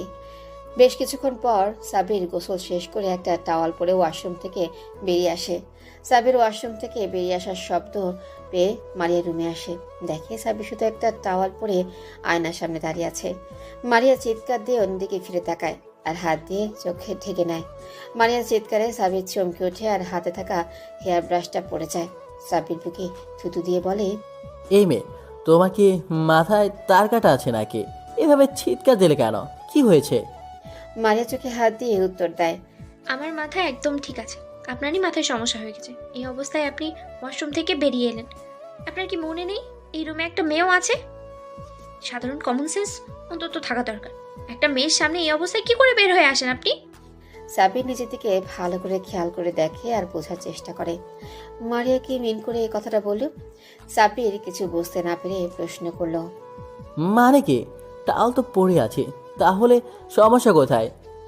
একটা মেয়ের সামনে আপনি টাওয়াল পরে চলে এসেছেন, আবার বলছেন সমস্যা কোথায়? মেয়ের সামনে মানে? কোথায় মেয়ে? আমি তো দেখতে পাচ্ছি না। কেন, আমাকে কি আপনার ছেলে মনে হয়? তুমি ছেলে হতে যাবে কেন? তুমি তোমার মিষ্টি বউ। মারিয়া লজ্জা পেয়ে বলে, দেখুন, জলদি ওয়াশরুমে গিয়ে ড্রেস পরে আসেন। আগে তুমি আমার দিকে তাকাও। লজ্জা করে না আপনার? আবার আমাকে তাকাতে বলছেন? তুমি তাকাবে কি না? না, আমি তাকাবো না, আগে আপনি ড্রেস পরে নিন। সাবির এবার মারিয়ার সামনে এসে ওর মুখের থেকে হাতটা সরাতেই মারিয়া চিৎকার দিয়ে চোখ দুটো বন্ধ করে ফেলে। একবার চোখ খুলে দেখো। মারিয়া পিটপিট করে এক চোখ খুলে দেখে যে সাবিরের ড্রেস পরে নিয়েছে। ও এবার বুকে 2 হাত দিয়ে জোরে একটা নিঃশ্বাস ছাড়ে আর সাবিরকে নিজের খুব কাছে দেখে ওকে ধাক্কা দিয়ে সরিয়ে দেয়। মারিয়া সাবিরকে সরিয়ে দিয়ে ওয়াশরুমে চলে যায়। সাবির মুচকি হাসে। ভাগলি একটা। মানে ওয়াশরুমে গেছে বেশ অনেকক্ষণ হয়ে যাচ্ছে, তারপরও ওয়াশরুম থেকে বের হচ্ছে না। সাব্বির বারবার দরজার দিকে তাকাচ্ছে, কিন্তু মারিয়া বের হচ্ছে না। এবার সাব্বির দরজা নক করতে যাবে, সেই মুহূর্তে ওর ফোন আসে। ফোনটা হাতে নিয়ে দেখে ওর অফিসের একটা ক্লায়েন্ট ফোন করেছে। সাব্বির ফোনটা হাতে নিয়ে ব্যালকনিতে চলে যায় আর কথা বলতে থাকে। এই সময় মারিয়া ওয়াশরুম থেকে বেরিয়ে আসে। রুমে সাব্বিরকে দেখতে না পেয়ে মারিয়া এদিক ওদিক তাকিয়ে সাব্বিরকে খুঁজতে লাগলো। ওকে রুমে না পেয়ে বলে, অসভ্য লুচু লোকটা কোথায় গেল? মারিয়া হাতে থাকা টাওয়ালটা রেখে ড্রেসিং টেবিলের সামনে দাঁড়িয়ে ভেজা চুলগুলো ঝাড়তে লাগলো। কথা বলা শেষ করে সাব্বির রুমের দিকে আসতেই মারিয়ার দিকে চোখ যায়। মারিয়া ওর ভেজা চুলগুলো যত্ন সহকারে চিরুনি করছে। পেছন থেকে মেয়েটাকে দেখতে এতটা মায়াবী লাগছে যেটা ভাষায় বলে প্রকাশ করা যাবে না। সাব্বির একটা ঘোরের মুখ ভেতরে চলে যাচ্ছিল। ওর হার্টবিট অনেক ফাস্ট হয়ে গেল। সাথে সাথে বুকের বাঁ পাশে হাত দিয়ে ভাবলো, এমন কেন হচ্ছে আমার? এই মেয়েটাকে দেখলে আমার হার্টবিট কেন এত ফাস্ট হয়ে যায়? তবে কি আমি মারিয়াকে... না না না, এই হতে পারে না। মারিয়া শুধু আমার একটা দায়িত্ব। পরিস্থিতিতে পড়ে আমি ওকে বিয়ে করতে বাধ্য হয়েছি। মেয়েটা খুবই অসহায়, আমি ছাড়া ওর আর কেউই নেই এখন। এটা কখনোই হতে পারে না, সম্ভব না। আয়নার সামনে দাঁড়িয়ে নিজেকে পর্যবেক্ষণ করছিল। খেয়াল করলো ওই অসভ্য লুচু লোকটা আমার দিকে এভাবে তাকিয়ে আছে কেন? চোখের পলকও ফেলছে না। কি এত ভাবছে আমার দিকে তাকিয়ে? মারিয়া হালকা করে কাশি দিল। তাতে কোনো লাভ হলো না। উপায় না পেয়ে মারিয়া সাব্বিরকে ডাকলো। এই যে শুনছেন? মারিয়ার ডাকে সাব্বিরের ঘোর কেটে যায়। মারিয়া এক দৃষ্টিতে সাব্বিরের দিকে তাকিয়ে আছে। সাব্বির কথা ঘোরানোর জন্য বলে, আমার মুখের দিকে তাকিয়ে থাকলে কি পেট ভরবে? আম্মু খাবার দিয়ে গেছে তোমার জন্য, ওয়েট করছিলাম, আসো খেয়ে নেবে। মারিয়া খেতে বসে। মারিয়া সাব্বিরের দিকে তাকিয়ে বেশ কিছুক্ষণ বোঝার চেষ্টা করে কি হচ্ছিল বারবার ওর সাথে।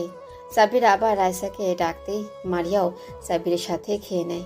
খাওয়া শেষ হলে সাব্বির বলে, তুমি বেডে ঘুমিয়ে পড়ো, আমি সোফায় শুয়ে পড়ছি। সাব্বিরের কথাটা শুনে মারিয়ার কেন জানি খারাপ লাগলো। ও মাথা নিচু করে বলল, আপনি সোফায় কেন ঘুমাবেন? আপনি বেডে ঘুমিয়ে পড়েন, আমি সোফায় ঘুমাচ্ছি। জি না ম্যাম, আপনাকে এত ভাবতে হবে না। আপনাকে যেটা বলেছি আপনি ওটাই করবেন। কিন্তু আপনি সোফায় কিভাবে ঘুমাবেন? সোফা তো কত ছোট, আপনার কষ্ট হবে তো। তাহলে আপনি কিভাবে ঘুমাবেন? আমার সাথে সমান মাঝখানে কোলবালিশি দিয়ে দেবনি। সাব্বিরের মাথায় দুষ্টু বুদ্ধি এলো। ও ডেভিল হাসি দিয়ে বলল, তোমার ভয় লাগবে না? ভয় কেন লাগবে? বিয়েটা যেভাবে হোক, তুমি এখন আমার বউ, তোমার উপরে সম্পূর্ণ অধিকার আছে। আর আজকে তো আমাদের বাসর রাত, আমি যদি তোমার সাথে কিছু করে ফেলি? কথাটা বলি সাব্বির দুষ্ট হাসি দেয়। মারিয়া তো ভয় শেষ ও কাঁপা কাঁপা কণ্ঠে বলে, কি কি কি করবেন আপনি? ও মা, তুমি জানো না বাসর রাতে মানুষ কি করে? সবাই যা করে আমিও তাই করবো বউ। কথাটা বলে সাব্বির মারিয়ার দিকে এক পা করে এগোতে লাগলো।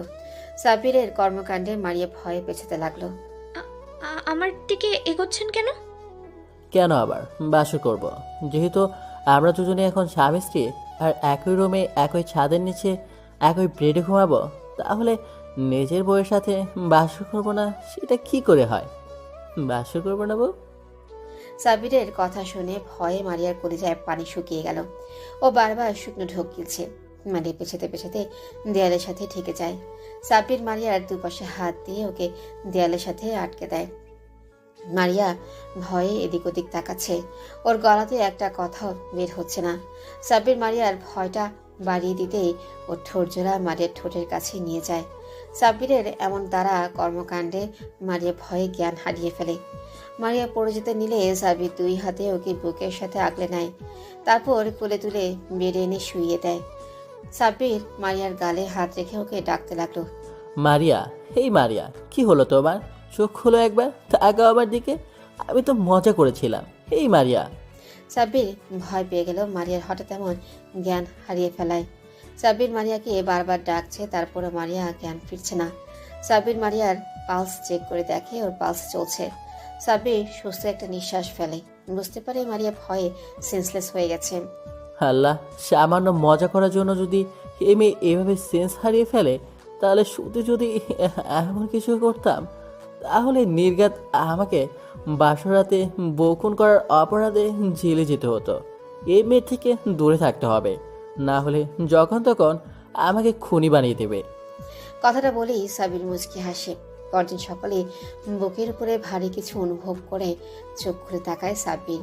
তারপর যেটা দেখে সেটা দেখে ওর চোখ কপালে উঠে যায়, কারণ মারিয়া ওর বুকের উপরে আর ওর মাথাটা আছে সাব্বিরের পায়ের দিকে। শাড়িটা মারিয়ার হাঁটুর উপরে উঠে গেছে। ঘুম ভাঙার পর এরকম দৃশ্য দেখে সাব্বির কাশতে শুরু করে। কাশির শব্দে মারিয়ার ঘুম ভেঙে যায়। মারিয়ার চোখ খুলে তাকায়, তারপর নিজের অবস্থান দেখে জিহ্বায় কামড় দিয়ে এক লাফিয়ে উঠে নিজেকে ঠিক করে নেয়। এ বাবা, যেটা ভয় করেছিলাম সেটাই হলো। আমি তো ভুলেই গিয়েছিলাম আমার ঘুমানোর অভ্যাস খুব খারাপ। না জানি উনি এখন আমাকে নিয়ে কিসব ভাবছেন। গ্রামের মেয়েরা যে ঘুমের মাঝে হাডুডু খেলে জানা ছিল না তো। ভাগ্যিস গ্রামের মেয়ে বিয়ে করেছি, না হলে হয়তো এই অভিজ্ঞতাটা কখনো পেতাম না। সাব্বিরের কথা শুনে মারিয়া মাথা নিচু করে নেয় আর আমতা আমতা করে বলে, না, মানে না, আসলে আমি সরি। মারিয়ার অবস্থা দেখে সাব্বির ফিক করে হেসে ফেলে। থাক ম্যাডাম, আর লজ্জা পেতে হবে না। এবার গোসল করে নিন। অলরেডি আম্মু ডেকে গেছে ব্রেকফাস্টের জন্য। এবার নিচে যেতে হবে। কেন গোসল করতে হবে কেন? রাতে তো আমাদের মাঝে কিছুই হয়নি। কিছু হয়নি সেটা আমি জানি, আর তুমি জানো। বাইরের কেউ তো জানে না। আর বিয়ের প্রথম দিনেই নতুন বউ গোসল না দিয়ে রুমের বাইরে গেছে, ব্যাপারটা সবাই খারাপ নজরে দেখবে। এখন চুপচাপ গোসল করে আসো। আর তাতেও যদি তোমার প্রবলেম হয় তাহলে আমাকে বলো, তোমার গোসলের ব্যবস্থা করে দেই। কথাটা বলে সাব্বির মারিয়ার দিকে ঝুঁকল। সাথে সাথেই মারিয়া সাব্বিরকে ধাক্কা দিয়ে দৌড়ে ওয়াশরুমে চলে যায়। বেশ কিছুক্ষণ পর মারিয়া গোসল করে একটা লাল শাড়ি পরে ভেজা চুলগুলো মুছতে মুছতে বের হয়। লাল শাড়ি আর ভেজা চুলের মারিয়াকে অনেকটা মোহনীয় লাগছে। সাব্বির এক দৃষ্টিতে তাকিয়ে আছে মারিয়ার দিকে। সাব্বিরের রেসপন্স না পেয়ে এবার মারিয়া হাতে থাকা টাওয়ালটা সাব্বিরের মুখে ছুঁড়ে মারে। সাব্বিরের ধ্যান ভাঙে। তখনও বলে, এইটা কি হলো? তুমি ভেজা টাওয়াল আমার মুখে মারলে কেন? তার আগে আপনি এটা বলেন, আপনি কোন জগতে হারিয়ে যান বারবার? সাব্বির কিছু বলার আগে আবারও আম্মুর ডাক পড়ল। সাব্বির আসছি বলে মারিয়ার দিকে অগ্নি দৃষ্টি নিক্ষেপ করলো, বোঝালো ওকে পরেই দেখে নিবে। দুজনে রেডি হয়ে তারপর নিচে চলে যায়। সবাই খাবার টেবিলে বসে এরই মধ্যে সাব্বির বলে, আপু আম্মু, তোমাদের কিছু বলা ছিল আমার।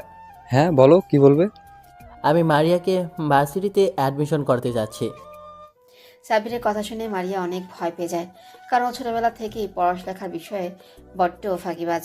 বই দেখলে ওর ভয় লাগে। তাই ও তাড়াহুড়া করে সাব্বিরকে বলে, না না, একদম না। ভার্সিটিতে ভর্তি করাতে হবে কেন? এখন আমার বিয়ে হয়ে গেছে, এখন সংসার করব, তাহলে লেখাপড়া করতে হবে কেন? মারিয়ার কথা শুনে আম্মু ধমকে সুরে বলল, এই মেয়ে একদম চুপ। সাব্বির, তুমি আজকে ওকে নিয়ে যাবে, ভার্সিটিতে ভর্তি করিয়ে দিবে। আমার বাড়ির বউ উচ্চ শিক্ষায় শিক্ষিত হবে। আমি চাই না সাইরার মতো কেউ আঙুল তুলে বলুক আমার ছেলের বউ খ্যাত গাইয়া অশিক্ষিত একটা মেয়ে। আম্মুর কথা শুনে মারিয়া ভাবলো, আম্মু তো ঠিকই বলেছে। আম্মু ঠিক বলেছ, ওকে আমি আজকেই নিয়ে যাব। এত সব কথার মাঝে আব্বু দুষ্টুমি করে বলল, কি ব্যাপার সাব্বিরের আম্মু, তুমি রিনা খান থেকে জরিনা খান কিভাবে হলে? কি বললে তুমি? আমি রিনা খান? দেখেছিস সাব্বির, তোর আব্বু কি বলছে? আমি নাকি রিনা খান? আমি কি ওই সব দরজার শাশুড়ি নাকি? আমি তো আমার বৌমার বেস্ট ফ্রেন্ড হব।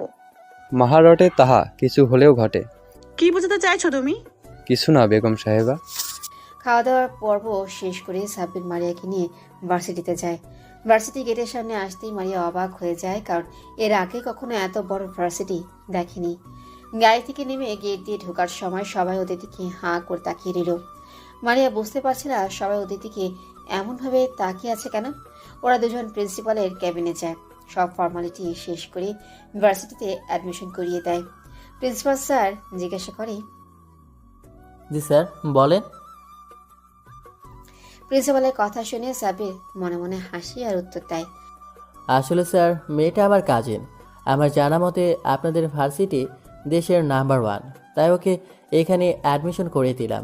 স্যার আপনাকে একটা রিকোয়েস্ট করছি, আপনি শুধু দেখবেন ওর যেন কোনো প্রবলেম না হয়, আর তেমন কোনো প্রবলেম হলে আমাকে ইনফর্ম করবেন। সাব্বির কথাটা বলে প্রিন্সিপালের দিকে ওর একটা কার্ড বাড়িয়ে দিল। সাব্বির প্রিন্সিপালের কার্ডটা হাতে নিতে নিতে বলল, কথাটা শেষ হতেই সাব্বির আর মারিয়া বাহিরে আসে। মারিয়া সাব্বিরকে প্রশ্ন করে, আপনি প্রিন্সিপাল স্যারকে এটা বললেন কেন? আমি আপনার কাজিন। সত্যিটা কেন বললেন না? সেটা তোমার না জানলেও চলবে। তুমি কখনো কাউকে এটা বলবে না যে আমি তোমার হাজব্যান্ড। যে জিজ্ঞাসা করবে বলবে আমরা কাজিন। মারিয়ার মাথায় হাজারো প্রশ্নের ভিড় করেছে, আর সাব্বির ভাবছে কেউ যদি জানতে পারে তুমি আমার বউ, তাহলে আমার শত্রুরা তোমার ক্ষতি করে দিবে মারিয়া। তাই মিথ্যা বলতে হলো পাখি। সাব্বিরের কথা শুনে মারিয়ার মনটা খারাপ হয়ে গেল। ও ভাবছে হয়তো গ্রামের মেয়ে বলে সাব্বির ওর পরিচয় দিতে সংকোচ বোধ করছে। আচ্ছা ঠিক আছে। তাহলে চলো তোমাকে ক্লাসে দিয়ে আসি। কথাটা শুনে মারিয়া ইনোসেন্ট মুখ করে বলল, আজকেই ক্লাস করতে হবে? আজকে ক্লাস না করলে হয় না? আপনি একটু আমার দিকে তাকিয়ে দেখেন ভালো করে। আমার মতো পিচ্চি বাচ্চা একটা মেয়ের উপরে এমনভাবে অত্যাচার করলে কি হয় বলেন? আপনার মনে কি একটুও মায়া দয়া নেই? ড্রামা বন্ধ করে চলো, আর আজকে থেকেই তোমাকে ক্লাস করতে হবে। সাব্বির মায়ের হাত ধরে ক্লাসে নিয়ে যায়। ক্লাসে এসে মারিয়াকে সামনের দিকটায় বসিয়ে দিয়ে বলে, একদম পড়ায় ফাঁকি দেওয়ার চেষ্টাও করবে না। ভার্সিটি শেষ হয়ে গেলে আমি এসে নিয়ে যাব, তুমি ওয়েট করবে। আর অপরিচিত কারোর সাথে কোথাও যাবে না। সাব্বিরের প্রত্যেকটা কথায় মারিয়া শুধু মাথা নাড়ে, হ্যাঁ সূচক উত্তর দিচ্ছিল। সাব্বির খেয়াল করলেও মারিয়া ওর দিকে তাকিয়ে নাই, বরঞ্চ ক্লাসের মেয়েদের দিকে তাকিয়ে আছে। সাব্বির ওদের দিকে তাকাতেই দেখতে পেল ক্লাসের মেয়েগুলি সবাই ওর দিকে হাঁ করে তাকিয়ে আছে। মনে হচ্ছে চোখ দিয়ে এই বুঝি গিলে খাবে। মেয়েগুলোর মারিয়ার দিকে কেমন যেন অগ্নিদৃষ্টি নিক্ষেপ করে তাকিয়ে আছে। মনে হচ্ছে চোখ দিয়ে ওকে খুন করে দেবে। এমন কিছু দেখে সাব্বির মনে মনে হাসে। তারপর মারিয়াকে আরো কিছুক্ষণ বুঝিয়ে চলে যায়। সাব্বির চলে যেতে একটা ছেলে ক্লাসে ঢোকে। কোনো জায়গা ফাঁকা না পেয়ে মারিয়ার পাশে বসে পড়ে।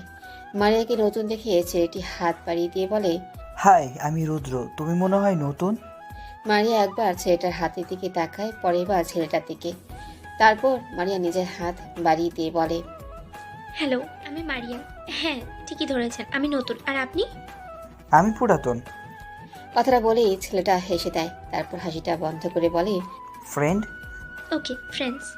যেহেতু আমরা ফ্রেন্ড, তাহলে তো তুই করে বলতে পারি, তাই না? কারণ আমি ফ্রেন্ডশিপের মধ্যে আপনি বা তুমি পছন্দ করি না। আমি যদি তুই করে ডাকি তাহলে কি তুই রাগ করবি? না না, রাগ করবো কেন? আমি নিজেও তুমি করে কথা বলতে পারি না, তুই বলাতে কমফোর্টেবল ফিল করি। এখন থেকে তুই করে ডাকবো, কেমন? আচ্ছা, দেখলাম বিজনেসম্যান সাব্বির তোকে ভার্সিটি দিয়ে গেল। ব্যাপারটা না কেমন হজম হচ্ছে না রে দোস্ত। বল না, তোর আর ওনার মাঝে কি সম্পর্ক? মারিয়া অনেক চিন্তায় পড়ে যায়। ও কিভাবে ফ্রেন্ডকে মিথ্যে বলবে? সাব্বির ওকে সত্যিটা বলতে বারণ করেছে। মারিয়াকে ভাবতে দেখে রুদ্র বললেও, কে তুই এত কি ভাবিস? প্রশ্নটা করে মনে হচ্ছে তোকে আমি মহা বিপদে ফেলে দিলাম, যার জন্য এমন ফেস করে রেখেছিস। আরে না না, কি বলিস? এগুলো বিপদে ফেলবি কেন? আমি তোকে সত্যি বলবো, কিন্তু তোকেও একটা প্রমিস করতে হবে, কখনো কাউকে বিষয়টা বলতে পারবি না। মারিয়ার কথা শুনে রুদ্র হাত বাড়িয়ে দিয়ে বলল, পাক্কা প্রমিস। আমাকে বিশ্বাস করতে পারিস। আমি তোর বিশ্বাসের অমর্যাদা করব না দোস্ত। আমি এতটাও খারাপ না যে আমার ফ্রেন্ডের বিশ্বাস ভাঙবো। তারপর মারিয়া রুদ্রকে সমস্ত ঘটনা খুলে বলে, কিভাবে ওদের বিয়ে হয়েছে আর কিভাবে ও শহরে এসেছে। সব শুনে রুদ্র অবাক হয়ে বলে, দোস্ত আমাকে একটা চিমটি কাট না। রুদ্রের কথায় মারিয়া সত্যি সত্যি জোর একটা চিমটি কেটে দেয় ওর হাতে। সাথে সাথে রুদ্র এক লাফ দিয়ে ওঠে। আউচ! উফ, ও মা গো! এই দরজাল মায়া এত জোরে চিমটি কাটে কেউ? দেখ লাল হয়ে গেল কিরকম। তুই তো বললি চিমটি কাটতে। তাই বলে এত জোরে? আমি তোকে কাটতে বললাম কারণ আমার বিশ্বাস হচ্ছিল না তুই সাব্বির, মানে বিজনেসম্যান সাব্বির ওয়াইফ। এটা কিভাবে বিশ্বাস করব বল, তাও আবার আমার ফ্রেন্ড। এটা তো অবাক হওয়ার কি আছে? উনি কি মানুষ না? তুই এমনভাবে বলছিস যেন উনি অন্য গ্রহের এলিয়েন। আরে গাধি, তুই এখন বুঝবি না, সময় হলে ঠিকই সবটা বুঝবি। আমি বুঝতেও চাই না, এখন তোর পুরো পরিচয়টা দে। আমার নাম রুদ্রনীল। ছোট একটা বোন আছে। আমি only one piece, cute little boy. দুঃখের বিষয় একটাই, আজ অবধি কোনো গার্লফ্রেন্ড হলো না। যারা প্রপোজ করতে গেছি তাকে প্রপোজ করার আগেই সুন্দর করে কিউট করে ভাইয়া বলে ডেকে চলে গিয়েছে। রুদ্র কিউট ফেস করে বলল কথাটা। মারিয়া হিহি করে হেসে ফেলল। সবগুলো ক্লাস শেষ করে ভার্সিটি ছুটির সময় সাব্বির এসে মারিয়াকে নিয়ে যায়। এমন করে কিছুদিন কেটে যায়। হঠাৎ ভার্সিটিতে একদিন একটা নতুন ছেলে অ্যাডমিশন নেয়, তাও আবার মারিয়াদের ক্লাসেই। প্রিন্সিপাল স্যারের ছেলেটাকে ক্লাসে নিয়ে সবার উদ্দেশ্যে বলে। কথাটা শেষ হতেই সকল স্টুডেন্ট একসাথে হ্যাঁ সূচক উত্তর দিল। প্রিন্সিপাল চলে যেতে ছেলেটা মারিয়ার দিকে একবার তাকিয়ে পেছনের দিকে এগিয়ে বসে। ক্লাসগুলো শুরু হলে মারিয়া খেয়াল করে নতুন ছেলেটা সারাটার সময় জুড়ে ওর দিকে তাকিয়েছিল। ছেলেটার এমন চাহনিতে মারিয়া খুবই আনইজি ফিল হচ্ছিল। রাইসা শুধু ভাবছিল রুদ্র থাকলে হয়তো ওর সাথে বিষয়টা শেয়ার করতে পারত, কিন্তু রুদ্র গত 3 দিন যাবৎ ভার্সিটিতে আসছে না। মারিয়া জানে না কেন রুদ্র ভার্সিটিতে আসছে না। কয়েকটা দিন পরের ঘটনা, আকাশ সেদিন হঠাৎ মারিয়ার পাশে বসে পড়ে। এতে মারিয়া একটু ঘাবড়ে গিয়ে সরে বসে। আকাশ মারিয়ার দিকে হাত বাড়িয়ে দিয়ে বলে, hi, I am Akash. Maria একটু ঘাবড়ে গেছে মুখে বলল, আসসালামু আলাইকুম ভাইয়া। ভাইয়া। কথাটা শুনে আকাশের মোটেও পছন্দ হলো না, তবু হাত গুটিয়ে নিয়ে বলল, ওয়ালাইকুম আসসালাম। আমি কি তোমার ভাইয়া যে আমাকে ভাইয়া বলে ডাকছো? তোমার সাথে তো দেখি একটা ছেলে সব সময় থাকে, ওকে তো কখনো ভাইয়া রাখো না। ছেলেটা তোমার বয়ফ্রেন্ড নাকি? এমা কি বলছেন? চিচি, বয়ফ্রেন্ড হবে কেন? আমার ফ্রেন্ড। তাহলে আমাকেও ফ্রেন্ড বানিয়ে নাও। মারিয়ার কেন জানি ইচ্ছে হচ্ছে না ছেলেটার সাথে ফ্রেন্ডশিপ করতে, তাই বলল, কিন্তু কোনো কিন্তু নয়, ফ্রেন্ড। মারিয়া কোনো উপায় না পেয়ে মিথ্যে হাসি দিয়ে হাত বাড়িয়ে দিয়ে বলে, ফ্রেন্ড। মাঝে কেটে গেল বেশ কয়েকটা দিন। তারপর রুদ্রনীল ভার্সিটিতে আসছিল না। মারিয়ার কেন জানি অনেক মন খারাপ হয়ে যাচ্ছে দিন দিন, কারণ ওর মনের সমস্ত কথা রুদ্রনীলের সাথে শেয়ার করলে মনটা ভালো হয়ে যেত। আর কিছুদিন যাবৎ মারিয়ার মনটা অনেক খারাপ। ও বারবার চাইছে রুদ্রনীল ভার্সিটিতে আসলে ওকে সবটা বলবে। অন্যদিকে সাব্বির আজকে 2 দিন যাবৎ ওর কিছু মেয়ে ক্লায়েন্টের সাথে ফোনে বেশ হাসাহাসি করে কথা বলছে, যেগুলো ওর একদমই সহ্য হয় না। তারপর মারিয়া সাব্বিরকে কিচ্ছু বলতে পারে না। এদিকে আকাশ ছেলেটা খুবই গায়ে পড়া স্বভাবের, সবসময় ওর সাথে চিপকে থাকার চেষ্টা করে। মারিয়া যত ওর থেকে দূরে দূরে থাকতে চেষ্টা করে, ছেলেটা ততই ওর কাছে আসতে চায়। একদিন রাতে মারিয়া বেডে বসে বই পড়ছিল, ঠিক সেই সময় সাব্বির রুমে ঢুকে। ও কারোর সাথে কথা বলতে বলতে ব্যালকনিতে চলে যায়। মারিয়া বুঝতে পারলো সাব্বির আজকেও কোনো মেয়ে ক্লায়েন্টের সাথে কথা বলছে। মারিয়া রাগে ফুঁসতে লাগলো। সাব্বিরের কথা শেষ হতেই ও মারিয়ার সামনে এসে বসে আর বলে, পড়া কমপ্লিট হয়েছে? তাহলে দাও দেখি কতদূর হলো তোমার। সাব্বির খেয়াল করলো মারিয়ার কোনো হেলদোল নেই, তাই ও তাকিয়ে দেখলো মারিয়ার চোখগুলো লাল হয়ে আছে আর ওর রাগে ফুঁসছে। তখনও বলল, কি হলো, এমন ফুসফুস করছো কেন? আমি আপনার কাছে পড়বো না, আপনি কথা বলবেন না আমার সাথে। যা বাবা, আমি আবার কি করলাম? জানি না আমি। কথা বলেই মারিয়া উঠে ব্যালকনিতে চলে যায় আর নীরবে চোখের পানি ফেলতে লাগলো। সাব্বির ওর পেছনে পেছনে তারপর ওর পাশে দাঁড়িয়ে বলে, কি হয়েছে, কান্না করছে কেন? ভার্সিটিতে কেউ কিছু বলেছে? আমাকে না বললে আমি বুঝবো কিভাবে? কি হয়েছে তোমার, বলো না পিচ্ছি বউ। সাব্বির কথাটা বলেই মারিয়াকে টেনে নিজের কাছে নিয়ে আসে। মারিয়ার চোখের পানি মুছে দিয়ে মুখের দুপাশে হাত রেখে আতুরে গলায় বলে, মারিয়া কি হয়েছে বলো আমাকে, কে কি বলেছে তোমাকে? মারিয়া নিজেকে কন্ট্রোল করতে না পেরে বাচ্চাদের মতো কান্না করে দেয় আর সাব্বিরের বুকে কিল খুশি মারতে মারতে বলল, আপনি কেন রোজ রোজ ওই মেয়েগুলোর সাথে কথা বলেন? সাব্বির অবাক চোখে মারিয়ার দিকে তাকিয়ে রইল।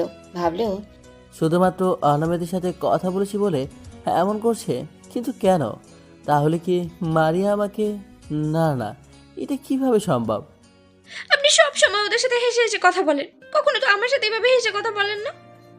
আরে বাবা, আমি তো শুধু কাজের জন্য কথা বলি, এর জন্য কান্না করতে হবে? কাজের জন্য এমন ভাবে হেসে কথা বলতে হবে? হ্যাঁ আল্লাহ, আমি কিভাবে বোঝাবো তোমাকে? আচ্ছা তুমি কান্না থামাও, তোমার জন্য একটা সারপ্রাইজ আছে। সারপ্রাইজের কথা শুনে মারিয়া অবাক চোখে তাকিয়ে বলে, সারপ্রাইজ? আবার আমার জন্য? হ্যাঁ তোমার জন্য, কিন্তু তার আগে এই কান্না বন্ধ করো। কান্না করলে তোমাকে একদম পেতনির মতো দেখায়। মারিয়া কান্নাটা থামিয়ে দেয়। সাব্বির মারিয়াকে নিয়ে রুমে আসে। তারপর ড্রয়ার থেকে একটা গিফট বের করে মারিয়ার হাতে দিয়ে খুলে দেখার জন্য বলে। মারিয়া বক্সটা ওপেন করে দেখে ওতে একটা মোবাইল ফোন আছে। ফোন দেখে মারিয়া অবাক হয়ে যায়, বলে, মোবাইল ফোন আমার জন্য? কিন্তু আমি তো এটা চালাতে পারি না। চালাতে পারো না তো কি হয়েছে, আমি আছি না, তোমাকে সব শিখিয়ে দেব। আর তুমি না বললে আমি তোমার সাথে কোনো কথা বলি না? এখন থেকে তোমার যখনই কথা বলতে মন চাইবে তুমি আমাকে কল করবে। সাব্বির মারিয়াকে মোটামুটি ফোনটা চালানো শিখিয়ে দেয়। মারিয়া অনেক খুশি। খুশিতে রাতে আর ঘুমাতেই পারেনি। পরদিন ভার্সিটিতে ঢুকতেই মারিয়া খেয়াল করে আজকে রুদ্রনীল এসেছে। রুদ্রনীলকে দেখে খুশি হয়ে ছুটে ওর সামনে যায়, কিন্তু সামনে যেতেই মারিয়ার হাসি মাখা মুখটা মিলিয়ে যায়। রুদ্রনীলের কপালে ব্যান্ডেজ, হাতে ব্যান্ডেজ, এমন কিছু দেখে মারিয়া বলে, এই তোর এরকম অবস্থা কেন? তুই এতদিন কোথায় ছিলি আর ভার্সিটিতে আসিসনি কেন? মারিয়ার কথা শুনে রুদ্রনীল মলিন হেসে বলে, আরে পাগলি, মন খারাপ করিস কেন? যেদিন ভার্সিটি থেকে ফেরার পথে ছোট্ট একটা অ্যাক্সিডেন্ট হয়েছিল, ওই জন্য আমি আসতে পারিনি। এখন আমি ঠিক আছি। এরকম বাংলা পাঁচের মতো মুখটা না করে রেখে একটু হাসতো দেখি। রুদ্রনীলের কথা শুনে মারিয়া একটু মুচকি হাসে। ওরা ক্লাসে যায়। ক্লাসে আসতে আকাশ মারিয়ার সামনে এসে বলে, কি ব্যাপার, বন্ধুকে পেয়ে আমাকে ভুলে গেলে নাকি? রুদ্রনীল মারিয়ার দিকে জিজ্ঞাসা সূচক দৃষ্টিতে তাকিয়ে আছে। তখন মারিয়া বলল, আরে তুই এমনভাবে তাকিয়ে আছিস কেন আমার দিকে? ও আকাশ আহমেদ নীল, আমাদের ভার্সিটিতে নতুন ভর্তি হয়েছে। তুই যাবার পর ওর সাথে আমার ফ্রেন্ডশিপ হয়েছে। আকাশ রুদ্রনীলের দিকে হাত বাড়িয়ে দিয়ে বলে, হাই, আমি আকাশ। রুদ্রনীল আকাশের সাথে হ্যান্ডশেক করতে গেলে আকাশের হাতে একটা ব্রেসলেট দেখে রুদ্রনীল চমকে যায়। তারপর আকাশের মুখের দিকে তাকায়। বেশ কিছুক্ষণ চুপ করে থেকে তারপর হাত মিলিয়ে, নাইস টু মিট ইউ, আমি রুদ্রনীল। ওরা কিছুক্ষণ কথা বলে ক্লাসে চলে যায়। ভার্সিটি ছুটির পর রুদ্রনীল খেয়াল করেছে মারিয়া মুড অফ, তাই ও মারিয়াকে প্রশ্ন করে, কি রে শাকচুন্নি, এমন পেঁচার মতো মুখ করে রেখেছিস কেন? কি হয়েছে? ভাইয়া কি আজকে আদর কম দিয়েছে নাকি? রুদ্রনীলের কথা শুনে মারিয়া ফুপিয়ে ফুপিয়ে কান্না করে ওঠে। তাতে রুদ্রনীল বেশ ঘাবড়ে যায় আর মারিয়াকে নিয়ে ভার্সিটির পেছনের দিকটায় লেকের পাড়ে গিয়ে বসে। তারপর বলে, এবার বলো কি হয়েছে? মারিয়া কান্না করতে করতে রুদ্রনীলকে সবটা বলল। ওনার অফিসে একটা নতুন মেয়ে এমপ্লয়ি এসেছে। মেয়েটা অনেক সুন্দরী, প্রায় উনি মেয়েটার সাথে হেসে কথা বলে। এখন মেয়েটাকে নিজের বিয়ে বানিয়ে নিয়েছে। এমনকি আজকে সকালে ফোনে মেয়েটার সাথে কথা বলার সময় বলছিল ওরা নাকি একটা রেস্টুরেন্টে লাঞ্চ করবে। আমি এগুলো মেনে নিতে পারছি না দোস্ত। মারিয়া প্রচুর কান্না করছে। কান্না করতে করতে পুরো হিঁচকি তুলে ফেলেছে। মারিয়া কান্নাটা রুদ্রনীলের সহ্য হচ্ছিল না। ক্লান্ত হয়ে গেছে, তাই রুদ্রনীল ওর পাশে কিছুটা এগিয়ে আসতেই মারিয়া হঠাৎই ওর ঘাড়ে মাথা রাখে। রুদ্রনীল এক হাতে মারিয়াকে জড়িয়ে ধরে ওকে সান্ত্বনা দিয়ে বলে, সামান্য এই বিষয় নিয়ে তুই কান্না করছিস? তুই একটা বিষয় ভাব, ভাইয়া এত বড় একটা বিজনেসম্যান, ওনার এত নাম ডাক তো এমনি এমনি হয়নি বল। ওনার পার্সোনালিটির জন্য সবাই ওনাকে অনেক পছন্দ করে। বিজনেসের জন্য অনেক সময় হেসে কথা বলতে হয়, সবার সাথে মেলামেশা করতে হয়, এগুলো নর্মাল ব্যাপার। তুই এগুলো নিয়ে মন খারাপ করলে কিভাবে হবে বল দোস্ত? ভাইয়া তোকে অনেক ভালোবাসে, আমি ভাইয়ার চোখে তোর জন্য ভালোবাসা দেখতে পেরেছি। এখন বাচ্চাদের মতো কান্নাকাটি বন্ধ কর। কান্না করার ফলে তোর নাক দিয়ে লোল পড়ছে। রুদ্রনীলের কথাতে মারিয়া ধাম করে এক কিল বসিয়ে দেয় পিঠে আর বলে, কুত্তা, হারামি, বান্দর, বিলাই, শাকচুন্নির জামাই, কি বললি তুই? আমার নাক দিয়ে লোল পড়ে হারামি? এই কি করছিস কি? এমন করে মারলে মরে যাব। তুই তো দেখছি আমার ভবিষ্যৎ বউটাকে বিয়ে করার আগেই বিধবা করে দিবি। দেখ, আমার এখনও বিয়ে হয়নি, কত স্বপ্ন বিয়ের পর বউয়ের সাথে রোম্যান্স করবো, একজন বাচ্চার আব্বু হবো। রুদ্রনীলের কথা শুনে মারিয়া হাঁ করে ওর দিকে কিছুক্ষণ তাকিয়ে আছে। তারপর দুজনেই হাসতে শুরু করে। এই সমস্ত ঘটনা এতক্ষণ পেছন থেকে সাব্বির দেখছিল। কেন জানি মারিয়াকে অন্য একটা ছেলের সাথে এমন ক্লোজ হয়ে কথা বলতে দেখে আর হাসাহাসি করতে দেখে ওর সহ্য হচ্ছে না। তার উপরে মারিয়া ছেলেটার ঘাড়ে মাথা দিয়েছিল। ব্যাপারটা কেন জানি সাব্বিরকে অনেক রাগিয়ে তুলছে। সাব্বির কোনো মতেই ওর রাগটাকে কন্ট্রোল করতে পারছে না। সাব্বির নিজের রাগটা কন্ট্রোল করার জন্য আবারও গাড়িতে গিয়ে বসে পড়ে। তারপর একটা সিগারেট ধরিয়ে টানতে লাগলো। সাব্বির কখনো সিগারেট খায় না। যখন প্রচুর রেগে যায় তখন রাগ কন্ট্রোল করার জন্য খায়। বেশ কিছুক্ষণ পর মারিয়া এসে গাড়িতে বসে। মারিয়া খেয়াল করে লো সাব্বির সিগারেট খাচ্ছে, তাই প্রশ্ন করলো, আপনি তো কখনো সিগারেট খান না, তাহলে আজকে সিগারেট খাচ্ছেন কেন? কথাটা বলে মারিয়া কাশতে শুরু করলে। মারিয়ার কাশি দেখে সাব্বির হাতে থাকা সিগারেটটা জানালা দিয়ে বাইরে ফেলে দেয়। তারপর কোনো প্রশ্নের উত্তর না দিয়ে ফুল স্পিডে গাড়ি চালাতে লাগলো। বাসার সামনে এসে গাড়িটা ব্রেক করে মারিয়াকে নেমে যাওয়ার জন্য দরজা খুলে দেয়। মারিয়া সাব্বিরের দিকে এক নজর তাকিয়ে গাড়ি থেকে নেমে পড়ে। সাব্বির আবারও গাড়ি স্টার্ট করে সোজা ক্লাবের সামনে এসে থামে। সাব্বিরের এতটাই রাগ উঠে পড়ছে যে কি থেকে কি করছে সেটা ওর জানা নেই। সাব্বির রাগে বসে ক্লাবে গিয়ে ড্রিঙ্কস করতে লাগলো। একের পর এক ড্রিঙ্কস করেই যাচ্ছে। ক্লাবে থাকা অনেক মেয়েরাই সাব্বিরকে বেশ ভালোভাবে চিনে। তারপর আজকে সাব্বিরকে ড্রিঙ্কস করতে দেখে নিজেদের দিকে স্যাটিসফাইড করার চেষ্টা করছে। সাব্বির এতটাই মাতাল হয়ে গেছে, ওর কোনো হুঁশ নেই।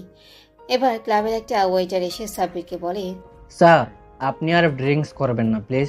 অনেক ড্রিঙ্কস করে ফেলেছেন, এর থেকে বেশি খেলে আপনার সমস্যা হবে। আপনি বাসায় যেতে পারবেন না। আর আপনি তো কখনো ড্রিঙ্কস করেন না, প্রথমবারে এত করলে সহ্য করতে পারবেন না। ওয়েটারের কথা শুনে সাব্বির রেগে ওয়েটারের কলার ধরে বলে, এই ছোট লোক, আমি আমার টাকায় ড্রিঙ্কস করছি, তুই জানিস কার সাথে কথা বলছিস? তোর এত বড় সাহস, আমাকে বারণ করতে আসিস? তোর এই পুরো ক্লাব কিনে নেওয়ার মতো ক্ষমতা আছে। সরি স্যার, আসলে আমি তো আপনাকে ভালোর জন্যই বলছিলাম। ভুল কিছু বলে থাকলে আমাকে ক্ষমা করে দিবেন স্যার। সরি। আমি কি তোকে একবারও বলেছি আমার ভালো করার জন্য? সরে যাওয়ার চোখের সামনে থেকে। আমার ভালো করতে হবে না কাউকে। কথাটা বলেই সাব্বির একটা ড্রিঙ্কসের বোতল হাতে নিয়ে ক্লাব থেকে বেরিয়ে আসে। তারপর ওই অবস্থাতেই গাড়ি চালিয়ে বাসায় চলে আসে। দরজায় নক করতে মারিয়া দরজা খুলে দেয়। সাব্বিরকে দেখে মারিয়া প্রশ্ন করে, কোথায় ছিলেন আপনি? আপনি জানেন আমি আপনার জন্য কতটা টেনশনে ছিলাম? আপনি হুট করে এভাবে কিছু না বলে চলে গেলেন কেন? আমি এতটা চিন্তায় ছিলাম। যেখানেই যান একবার বলে তো যেতে পারতেন। কথাটা বলে মারিয়া সাব্বিরের একটা হাত ধরে। সাথে সাথেই সাব্বিরের চোখের সামনে ভেসে ওঠে আজকে মারিয়া অন্য একটা ছেলের ঘাড়ে মাথা দিয়ে ওকে জড়িয়ে ধরেছিল। সাব্বির আবারও রেগে যায়। এক ঝটকা দিয়ে মারিয়ার হাতটা ছাড়িয়ে নিয়ে ডেকে বলে, তো সাহস কি করে হলো আমার হাত ধরার? আমি কোথায় যাব কি যাব না সেই কৈফিয়ত কি তোকে দিতে হবে? আমার বিষয়ে নাক গলাতে আসলে পরিণাম ভালো হবে না। কথাটা বলেই সাব্বির চলে যায়। মারিয়া সেখানে দাঁড়িয়ে নীরবে চোখের পানি ফেলতে থাকে। ও বুঝে উঠতে পারছে না কি এমন করলো যে সাব্বির ওর সাথে এমন বিহেভ করছে। সাব্বির রুমে গিয়ে ঘুমিয়ে পড়ে। পরের দিন সকালে খাবার টেবিলে সাব্বির মারিয়ার সাথে আর একটা কথা বলেনি, এমনকি ভার্সিটিতে নামিয়ে দিয়ে চলে গেছে, ওকে বাই পর্যন্ত বলেনি। মারিয়াকে নামিয়ে দিয়ে সাব্বির অফিসে চলে যায়। অফিসে গিয়ে কাকে যেন ফোন করে বলে, শোনো, ওর উপরে নজর রাখো, কখন কি করছে, এভরিথিং ডিটেলস আমার চাই, অ্যাট অ্যানি কস্ট। কথাটা বলেই সাব্বির ফোনটা কেটে দেয়। অন্যদিকে রুদ্রনীল আজ ভার্সিটিতে যায়নি, কারণ ওরা আজকে একজনের সাথে দেখা করতে রেস্টুরেন্টে এসেছে। কিন্তু হঠাৎ জনপরিচিত মুখ দেখে রুদ্র থমকে যায়। রুদ্রনীল আকাশকে দেখে যখনই ওর কাছে যাবে কথা বলার জন্য, তখন সন্দেহজনক কিছু একটা লক্ষ্য করে ওর পাশে একটা টেবিলে বসে পড়ে। রুদ্রনীল মুখের সামনে মেনু কার্ড ধরে বসে পড়ল। এদিকে আকাশ একটা মেয়ের সাথে কথা বলছে। মেয়েটি মাস্ক পরে আছে। দুজনকে দেখে বোঝাই যাচ্ছে যে ওদের মাঝে কোনো কিছু নিয়ে তুমুল ঝগড়া চলছে। রুদ্রনীল ওদের থেকে কিছুটা দূরে বসে আছে, যার ফলে কোনো কিছু শুনতেই পাচ্ছে না। অনেক চেষ্টার পর শুধু এইটুকু শুনতে পেলেও, তোমাকে আমি আগে বলেছিলাম ওকে রাস্তা থেকে সরিয়ে ফেলো, ওর জন্য আমি আমার কাজ ঠিকমতো করতে পারছি না। আমি যখনই মারিয়ার কাছে যাব তখনই ওখান থেকে সামনে বাধা হতে চলে আসে। তোমাকে কিছুই করতে হবে না, আর তুমি শুধু লাস্ট একটা কাজ করে দাও, তাহলেই হবে। খেলার গুটি এবার আমার হাতে। নীলার কথা শুনে আকাশ সন্দেহজনক দৃষ্টিতে তাকে প্রশ্ন করে, তুমি কি করতে চাইছো বলো তো? নীলা আকাশকে ওর সমস্ত প্ল্যান খুলে পড়ে। সমস্ত কিছু শুনে আকাশ টেবিল স্মাইল দিয়ে বলে, দোস্ত, এবারের প্ল্যানটা কাজ করবে করবে। প্ল্যানটা সাকসেসফুল হলে সাব্বির তোর আর মারিয়া আমার। কথাটা বলে দুজনেই হাসতে লাগলো। তারপর দুজন রেস্টুরেন্ট থেকে বেরিয়ে পড়ে। অন্যদিকে সব শোনার পর রুদ্রনীলের মাথায় যেন আকাশ ভেঙে পড়েছে।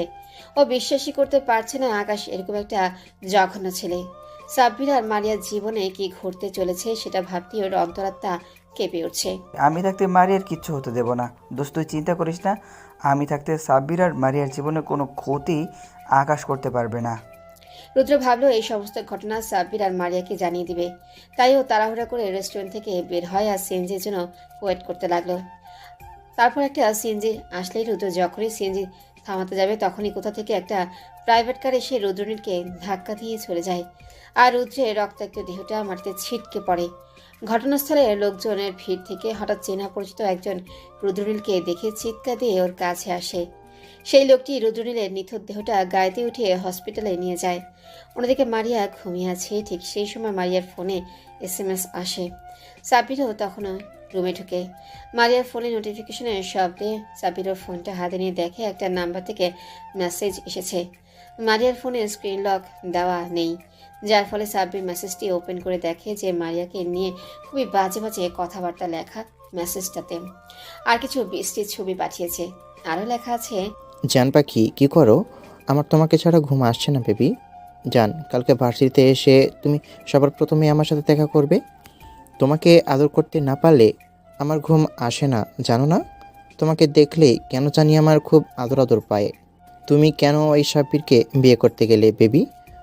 তোমার মতো একটা মেয়ে ওর কাছে মানায় না। তুমি শুধু আমার জান। তুমি না আমায় কথা দিয়েছো তুমি কখনো ওকে টাচ করতে দিবে না। তুমি অন্য রুমে ঘুমাবে, ওর রুমে ঘুমাবে না। এই জান, রিপ্লাই দিচ্ছ না কেন? তোমার ওই নামে মাত্র হাজবেন্ড কি পাশে আছে বেবি? কাল আমার মেসেজ দেখে সাবিরের মাথায় রক্ত উঠে গেল। সাবির রাগটা কন্ট্রোল করতে না পেরে ফোনটা ফ্লোরে এক আছাড় মেরে ভেঙে ফেল। হঠাৎ এরকম শব্দ মারিয়ার ঘুম ভেঙে যায়। ও উঠে দেখে যে ওর ফোনটা ফ্লোরে হতবিক্ষত হয়ে পড়ে আছে। সাব্বিরের মাথার চুল খামচে ধরে ফ্লোরে বসে আছে। এবার মারিয়া সাব্বিরকে প্রশ্ন করে, কি হয়েছে? আপনি আমার ফোনটা ফেললেন কেন? আপনি কি রেগে আছেন যে আমার ফোনটা ভেঙে দিলেন? সাব্বির মারিয়ার দিকে অগ্নি দৃষ্টি নিক্ষেপ করে তেড়ে এসে ওর গাল দুটো চেপে ধরে। দাঁতে দাঁত চেপে বলে, কেন? ফোন ভেঙে গেছে বলে বুঝি খুব কষ্ট হচ্ছে? তোর প্রেমিকের সাথে আর কথা বলতে পারবি না বলে খুব আফসোস হচ্ছে না? সাবিরের কথার আগামাথা মারিয়া কিছু বুঝতেই পারে না। সাবির মারিয়াকে এমনভাবে চেপে ধরেছে যার জন্য মারিয়া অনেক ব্যথা পাচ্ছিল। মারিয়া সাবিরের মুখ থেকে এসব কথা শুনে ভাবছে ওর প্রেমিক কোথা থেকে এলো। তারপরও বুঝতে পারছে সাবির ওকে ভুল বুঝেছে। আজ কয়েকটা দিন যাবৎ সাবির ওর সাথে ঠিক মতো কথা বলে না, ওর সাথে খুবই বাজে ব্যবহার করে। মারিয়া সারা রাত কান্না করে পার করে দেয়। সাবির অনেক মেয়েদের সাথে হেসে হেসে কথা বলে শুধু ওকে কষ্ট দেওয়ার জন্য। মারিয়া সবটা সহ্য করে নেয়, কিন্তু আজকে সাব্বির এটা কি বলে? মারিয়া এটা কিছুতেই মেনে নিতে পারছে না যে সাব্বির ওকে চরিত্রহীন বলল। মারিয়া সাব্বিরকে জোরে ধাক্কা দিয়ে নিজেকে ছাড়িয়ে নেয় আর কান্না করে বলে, কেন এখন ভয় লাগছে কেন? তোর প্রেমিক যখন আদর করে তখন বুঝি খুব ভালো লাগে? তোর স্পর্শগুলো খুব ভালো লাগে তাই না? অন্য পুরুষের ছোঁয়া পেতে অনেক ভালো লাগে। তোর শরীরে যদি এতই খিদে তাহলে আমাকেই বলতে পারতি, আমি তোর শরীরে খিদে মিটিয়ে দিতাম। তোর শরীরে এতই জ্বালা যে তোকে অন্য পুরুষের কাছে যেতে হলো। তোর এই জ্বালা আজকেই আমি মিটিয়ে দেবো। ছি ছি, আপনি এত নিচু মনের মানুষ আমার জানা ছিল না। আপনার মন যে এত ছোট, আপনার এই ভালোবাসার মানুষের আড়ালে এরকম নোংরা মনের মানুষ আমি ভাবতেই পারছি না। আমি কখনোই আপনার কাছে আসতাম না। এর থেকে ভালো আমি নিজেকে শেষ করে দিতাম। আপনার মতো অসুস্থ মস্তিষ্কের মানুষের সাথে এক রুমে থাকবো না। আমি অন্য রুমে ঘুমাবো, তারপর আপনার সাথে নয়। সাব্বিরের মনে পড়ে ওই মেসেজ দেওয়া ব্যক্তি বলেছিল মারিয়াকে অন্য রুমে ঘুমাতে, আর মারিয়া এখন অন্য রুমে যেতে চাইছে। আর তার উপর ওর সম্পর্কে এরকম কথা শুনে সাব্বির রাগে মাথাটা গরম হয়ে উঠে পড়েছে। সাব্বির আর নিজের রাগটা কন্ট্রোল করতে পারল না। মারিয়া রুম থেকে বের হয়ে যাচ্ছিল, তখন সাব্বির মারিয়ার একটা হাত ধরে ফেলে। তারপর রুমের দরজা লক করে মারিয়াকে ধাক্কা দিয়ে বেডের উপর ফেলে দেয়। সাব্বির রেগে শার্টের বোতাম খুলতে খুলতে মারিয়ার দিকে এগিয়ে আসে আর বলে, আমার কাছ থেকে লুকিয়ে প্রেমিকের সাথে রঙ্গলীলা করার শাস্তি আজকে তোকে দেব। খুব শখ আমার থেকে পালানোর, তাই না? খুব উঠে শিখেছিস। তোর টানা আমি আজ কেটেই দেব। তোর এমন অবস্থা করব আজকে বুঝে যাবে সাব্বিরের সাথে প্রতারণা করার পরিণামটা কি হতে পারে। কথাটা বলে সাব্বির মারিয়ার দিকে এগোতে থাকে। তখন মারিয়া বলে, আপনি আমার কাছে আসছেন কেন? আপনি আমার থেকে দূরে থাকবেন, নাহলে কিন্তু আমি খুব খুব খারাপ হয়ে যাবে। কেন এখন ভয় লাগছে কেন? তোর প্রেমিক যখন আদর করে তখন বুঝি খুব ভালো লাগে? তোর স্পর্শগুলো খুব ভালো লাগে তাই না? অন্য পুরুষের ছোঁয়া পেতে অনেক ভালো লাগে তোর, তাই না? তোর শরীরে যদি এতই খিদে তাহলে আমাকে বলতে পারতি, আমি তোর শরীরে খিদে পিটিয়ে দিতাম। তোর শরীরে এতই জ্বালা যে তোকে অন্য পুরুষের কাছে যেতে হলো। তোর এই জ্বালা আজকে আমি মিটিয়ে দেব। কথাটা বলেই সাব্বির মারিয়ার উপরে ঝাঁপিয়ে পড়ে। সাব্বির মারিয়ার হাত দুটো বিছানার সাথে চেপে ধরে, ঠোঁটের সাথে ঠোঁট লাগিয়ে দেয়, ঠোঁটের সাথে ঠোঁট মিশিয়ে দেয়। সাব্বির অনেক রুডলি কিস করছে মারিয়ার ঠোঁটে, যার জন্য মারিয়ার ঠোঁট কেটে রক্ত চলে আসছে। মারিয়া সইতে না পেরে ওর ঠোঁট দুটো ভেতরের দিকে ঢুকিয়ে নেয়। এতেই সাব্বিরের রাগ যেন মাথায় উঠে গেল। সাব্বির মারিয়ার উপর থেকে উঠে তারপর এক টানে ওর শাড়িটা খুলে ফেলে। তারপর ওর গলায় মুখ ডুবিয়ে দিয়ে কামড়ে দেয়। সাব্বির মারিয়ার পুরো শরীরে ঠোঁটে স্পর্শ দেওয়ার নামে কামড় বসাতে লাগলো। মারিয়া পুরো শরীরটা কামড়ে ক্ষতবিক্ষত করে দিতে লাগলো সাব্বির, যার জন্য কিছু কিছু জায়গা থেকে রক্ত পড়তে শুরু করেছে।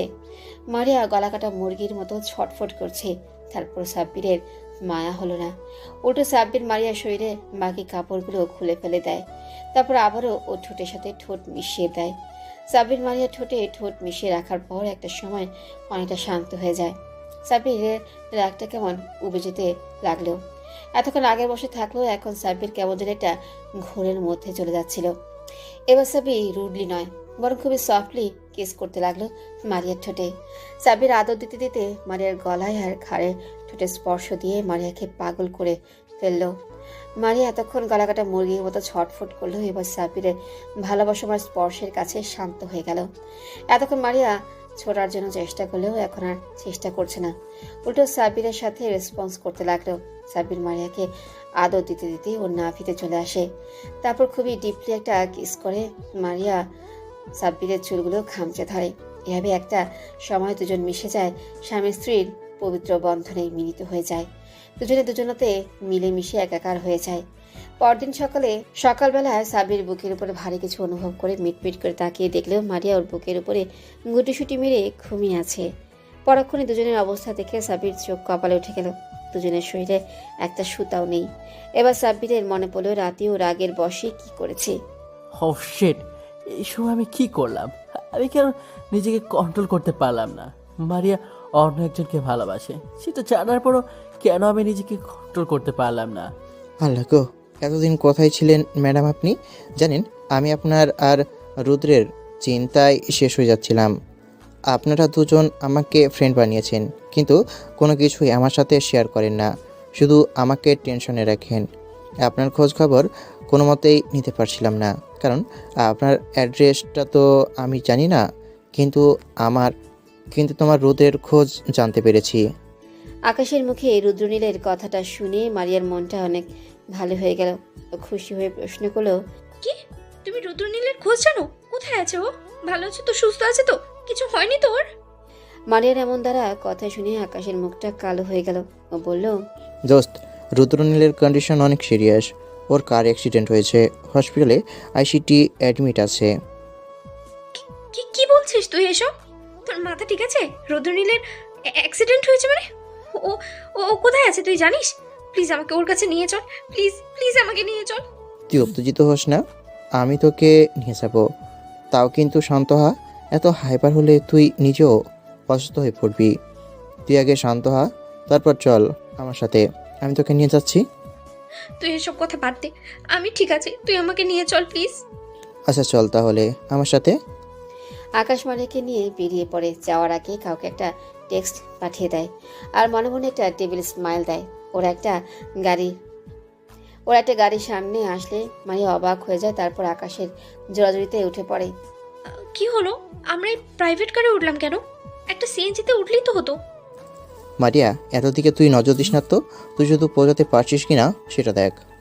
মারিয়ার কিছু না বলে চুপচাপ গাড়ির জানালা দিয়ে বাইরের দিকে তাকিয়ে রইল। গাড়িটা চলছে আপন গতিতে। তারপর গাড়িটা একটা নির্জন রাস্তা দিয়ে যাওয়ার সময় হঠাৎ গাড়ির সামনে কালো একটা গাড়ি এসে থামে। ওই গাড়ি থেকে কিছু মাস্ক পরিহিত গার্ডস নেমে আসে। তারপর গার্ডসগুলো নেমে মারিয়াদের গাড়ির ড্রাইভারের মাথায় রিভলভার, এমনকি আকাশের মাথায়ও রিভলভার ঠেকায়। রাইসা ভয়ে অস্পষ্ট কণ্ঠে বলে, আপনারা কারা? আমাকে কোথায় নিয়ে যাচ্ছেন? ছেড়ে দিন আমাকে। ভালো হবে না কিন্তু, আমাকে ছেড়ে দিন বলছি। আকাশ আমাকে বাঁচাও, ওরা আমাকে নিয়ে যাচ্ছে। আকাশ কি করবে? ওর মাথায় রিভলভার ধরে রেখেছে একটা গার্ডস, তাই আরও আটকাতে পারল না। লোকগুলো মারিয়াকে তুলে নিয়ে চলে গেল। অন্যদিকে সাব্বির আজ দেশে ফিরেছে। বাসার সামনে এসে কলিং বেলে চাপ দিতে সাব্বিরের আম্মু এসে দরজাটা খুলে দেয়। সাব্বিরকে দেখে আম্মু অনেক খুশি হয়ে যায়, কিন্তু অভিমানে মুখ ফিরিয়ে সেটা দেখেই সাব্বির বলে, আম্মু কথা বলবেন আমার সাথে? না, আমি কারো আম্মু না। তুই আমার সাথে কথা বলবি না। তোর জন্য বাচ্চা মেয়েটা না খেয়ে না ঘুমিয়ে রাত দিন এক করে অসুস্থ হয়ে পড়েছে। আজকে অনেক বুঝিয়ে শুনিয়ে ভার্সিটিতে পাঠিয়েছি। একটাবার মেয়েটা খোঁজ দিছিস? মেয়েটা তোর জন্য সারা রাত কান্না করে, মুখে না বললে কি হবে? আমি ওর চোখের ভাষা বুঝতে পারি। মেয়েটা তোকে এত ভালোবাসে, আর তুই মেয়েটাকে এত অবহেলা করিস। সাব্বির, সময় থাকতে ভালোবাসার মানুষটাকে মূল্য দাও, নাহলে হারিয়ে গেলে আফসোস করে লাভ হবে না। কথাটা বলে আম্মু ভেতরে গিয়ে সোফায় বসে পড়ে। আর আম্মুর মুখে এরকম কথা শুনে সাব্বিরের বুকের ভেতরটা ধক করে ওঠে। করে কিছু হারিয়ে ফেলার তীব্র যন্ত্রণা শুরু হয়ে যায়। তাহলে কি সাব্বির মারিয়াকে হারিয়ে ফেলবে? কথাটা ভাবতেই সাব্বিরের দম বন্ধ হয়ে আসে। সাব্বির আম্মুর পেছনে ভেতরে আসে, আম্মুর পাশে বসে হাত ঘড়ি দেখে বলল, আম্মু ভার্সিটির সময় তো হয়ে গেছে, এখনো মারিয়া আসেনি। আমি তো ভুলেই গেছিলাম তুই কলিং বেল দিয়েছিলি। আমি মনে করেছিলাম মারিয়া এসেছে, ওই জন্য তো ছুটে গিয়েছিলাম। মেয়েটা এখনো তো বাসায় আসলো না। আমি সেই কখন থেকে চিন্তায় চিন্তায় পাগল হয়ে যাচ্ছি। মানে মারিয়া এখনো বাড়ি ফেরেনি, আর সেটা তুমি এখন বলছো আমাকে? আমি তো বলতে চেয়েছিলাম, কিন্তু তোর সাথে কথা বলতে তো ভুলেই গেছিলাম। কথাটা বলেই আম্মুর মাথাটা নিচু করে নেয়। সাব্বির আর কিছু না বলে হনহন করে গাড়ি নিয়ে বেরিয়ে পড়ে ভার্সিটির উদ্দেশ্যে। ভার্সিটিতে আসতেই দেখলো পুরো ভার্সিটি ফাঁকা, কেউ নেই। ভার্সিটি অনেকক্ষণ আগেই ছুটি হয়ে গেছে। সাব্বির ওয়াচম্যানকে জিজ্ঞাসা করতে বললেন, ম্যাম তো ভার্সিটিতে ঢুকেছিল, বাট ক্লাস তো করেনি। ম্যাম তো অনেক আগে বেরিয়ে গেছে। বেরিয়ে গেছে মানে? কোথায় গেছে? ও কোথায় গেছে আর কার সাথে গেছে? কিছু দেখেছেন আপনি? স্যার, ম্যামকে আকাশ স্যারের সাথে বেরিয়ে যেতে দেখলাম। উনি একটা প্রাইভেট কার করে উঠে গেলেন, আর কিছু জানি না তো। ওয়াচম্যানের কথা শুনে সাব্বির কি বলবে বুঝে উঠতে পারল না। সাব্বির ভাবছে মারিয়া ওর প্রেমিকের সাথে পালিয়ে গেছে। এটা ভাবতেই সাব্বিরের মনটা অনেক খারাপ হয়ে গেল। সাব্বির ভাবছে হয়তো ওর জন্যই সব সমস্যা, সবকিছু ওর জন্যই হচ্ছে। না, ও না থাকলে হয়তো মারিয়া ভালো থাকবে। কথাটা ভেবে সাব্বির গাড়িতে উঠে ফুল স্পিডে গাড়ি চালাতে লাগলো। অন্যদিকে মারিয়াকে অন্ধকারে একটা গোডাউনে চেয়ারের সাথে হাত পা বেঁধে রাখা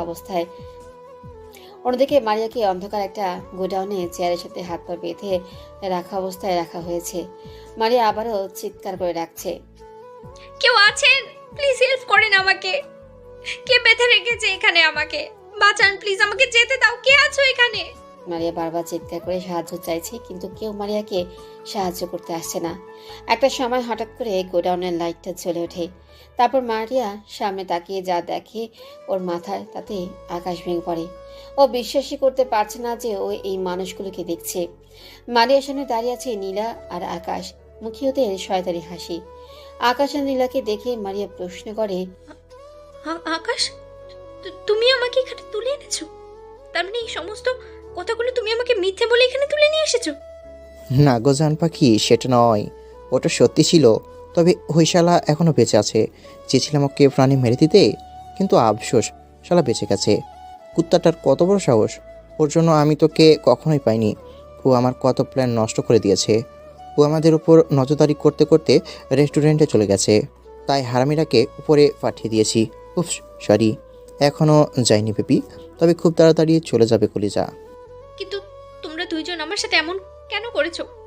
আমি কি ক্ষতি করেছি তোমাদের? তোমরা আমার সাথে এরকম কেন করছো? কেন? আমি তো তোমাদের কোনো ক্ষতি করিনি। প্লিজ যেতে দাও আমাকে। মারিয়ার কথা শুনে নীলা ছুটে এসে মারিয়ার গাল দুটো শক্ত করে চেপে ধরে, তাতে দাঁত চেপে বলে, তোর জন্য আমি সাব্বিরকে পাইনি। তোর মতো গ্রামের খ্যাতমের জন্য সাব্বির আমার গায়ে হাত তুলেছে। কি ভেবেছিস? হ্যাঁ, আমি এত সহজে তোকে ছেড়ে দিব? আজকে আমি তোর এমন অবস্থা করব তাতে তুই এই মুখ আর সমাজে দেখাতে পারবি না। নীলার কথা শুনে আকাশ বলল, আমাদের হাতে কিন্তু বেশি সময় নেই, ওরা চলে আসবে। তার আগে আমি আমার মনের ইচ্ছাটা পূরণ করে নেই। নীলা ডেভিল হেসে সম্মতি দিল। এবার আকাশও মারিয়ার কাছে এসে ওর হাত পায়ে বাঁধন খুলে দেয়।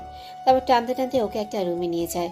আকাশ মারিয়াকে বেডের উপর ফেলে দিয়ে ওর সাথে জোর জবরদস্তি করার চেষ্টা করতে লাগলো। মারিয়া একটা মেয়ে, তাই আকাশের সাথে কিছুতেই পেরে উঠছে না। মারিয়া মনে মনে শুধু সাব্বিরকে ডাকছে।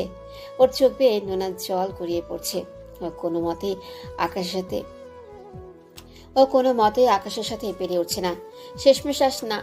শেষমেশ আর না পেরে যখন ক্লান্ত হয়ে হাল ছেড়ে দেয় আকাশ, যখনই ওর শরীর থেকে কাপড় সরিয়ে ফেলতে নিবে ঠিক সেই মুহূর্তে একটা গুলির শব্দ হলো। গুলির শব্দে আকাশ মারিয়ার উপর থেকে উঠে পড়ে। তারপর বাইরে এসে দেখে রুদ্রনীল পুলিশ নিয়ে দাঁড়িয়ে আছে। পুলিশগুলো গার্ড এবং নীলাকে ধরে নিয়েছে।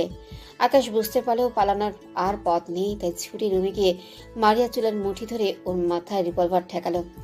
আকাশের পেছনে রুদ্রনীলও আসলো। এমন কিছু দেখে রুদ্রনীল বলতে লাগলো, আকাশ, মারিয়াকে ছেড়ে দে বলছি, প্লিজ ওকে ছেড়ে দে, ওর লেগে যাবে। একদম বাড়াবাড়ি করবি না, চুপচাপ ওকে ছেড়ে দিয়ে পুলিশের কাছে সারেন্ডার কর। আমার রাস্তা থেকে সরে যা, নাহলে আমি ওকে গুলি করে মেরে দিব।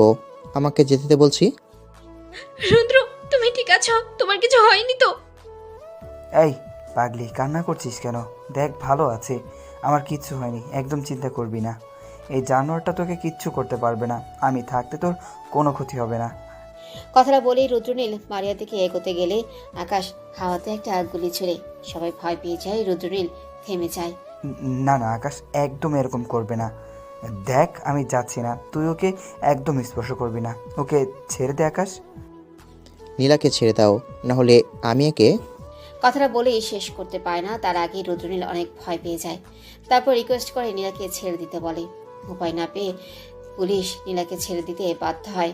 ছাড়া পেয়ে নীলা ছুটে আসে আকাশের কাছে আর ওদের সবাইকে রিভলভার দেখিয়ে ওখান থেকে পালিয়ে যায়। ওরা গোডাউন থেকে বেরিয়ে এসে গাড়িতে উঠে চলে যায়। রুদ্রনীল একটা গাড়িতে উঠে ওদের পেছনে নেয়। ওদের প্রায় কাছে পৌঁছাতেই তখনই রুদ্রনীল ওদের গাড়িকে ওভারটেক করে যাবে। ঠিক সেই মুহূর্তে আকাশ গাড়ি জানালার কাছে নামিয়ে রুদ্রনীলের মুখ বরাবর একটা গুলি করে দেয়। রুদ্রনীল গাড়ি থেকে ছিটকে পড়ে রাস্তাতে পড়ে যায়। ওরা মারিয়াকে নিয়ে চলে যায়। পুলিশ ওদের পিছু করতে থাকে। একই রাস্তা দিয়ে ঠিক সেই মুহূর্তে ওই রাস্তা দিয়ে সাবিরের গাড়ি যাচ্ছিল। রাস্তায় কাউকে রক্তাক্ত অবস্থায় পড়ে থাকতে দেখে সাবির গাড়ি থেকে নেমে দেখে একটা ছেলে রাস্তায় পড়ে আছে। সাবির ছুটে ছেলেটার কাছে যায়। তারপর ছুটে গিয়ে যাকে দেখে তাকে দেখে সাবিরের মাথায় আকাশ ভেঙে পড়ে। রুদ্রনীলকে দেখে অনেকটা ভয় পেয়ে যায় আর ভাবে, এই ছেলেটা যদি এখানে হয় তাহলে মারিয়া কার সাথে গিয়েছে? মারিয়া কোথায়? ওর কোনো ক্ষতি হলো না তো? এসব চিন্তাভাবনার মাঝেই সাব্বির রুদ্রনীলকে ডাকতে শুরু করে। এই যে ভাই, শুনছেন? চোখ খুলেন, তাকান আমার দিকে। কি হয়েছে তোমার? এই অবস্থা কেন? তুমি এখানে থাকলে মারিয়া কোথায়? প্লিজ তাকাও আমার দিকে। আমার মারিয়া কোথায়? প্লিজ বলো।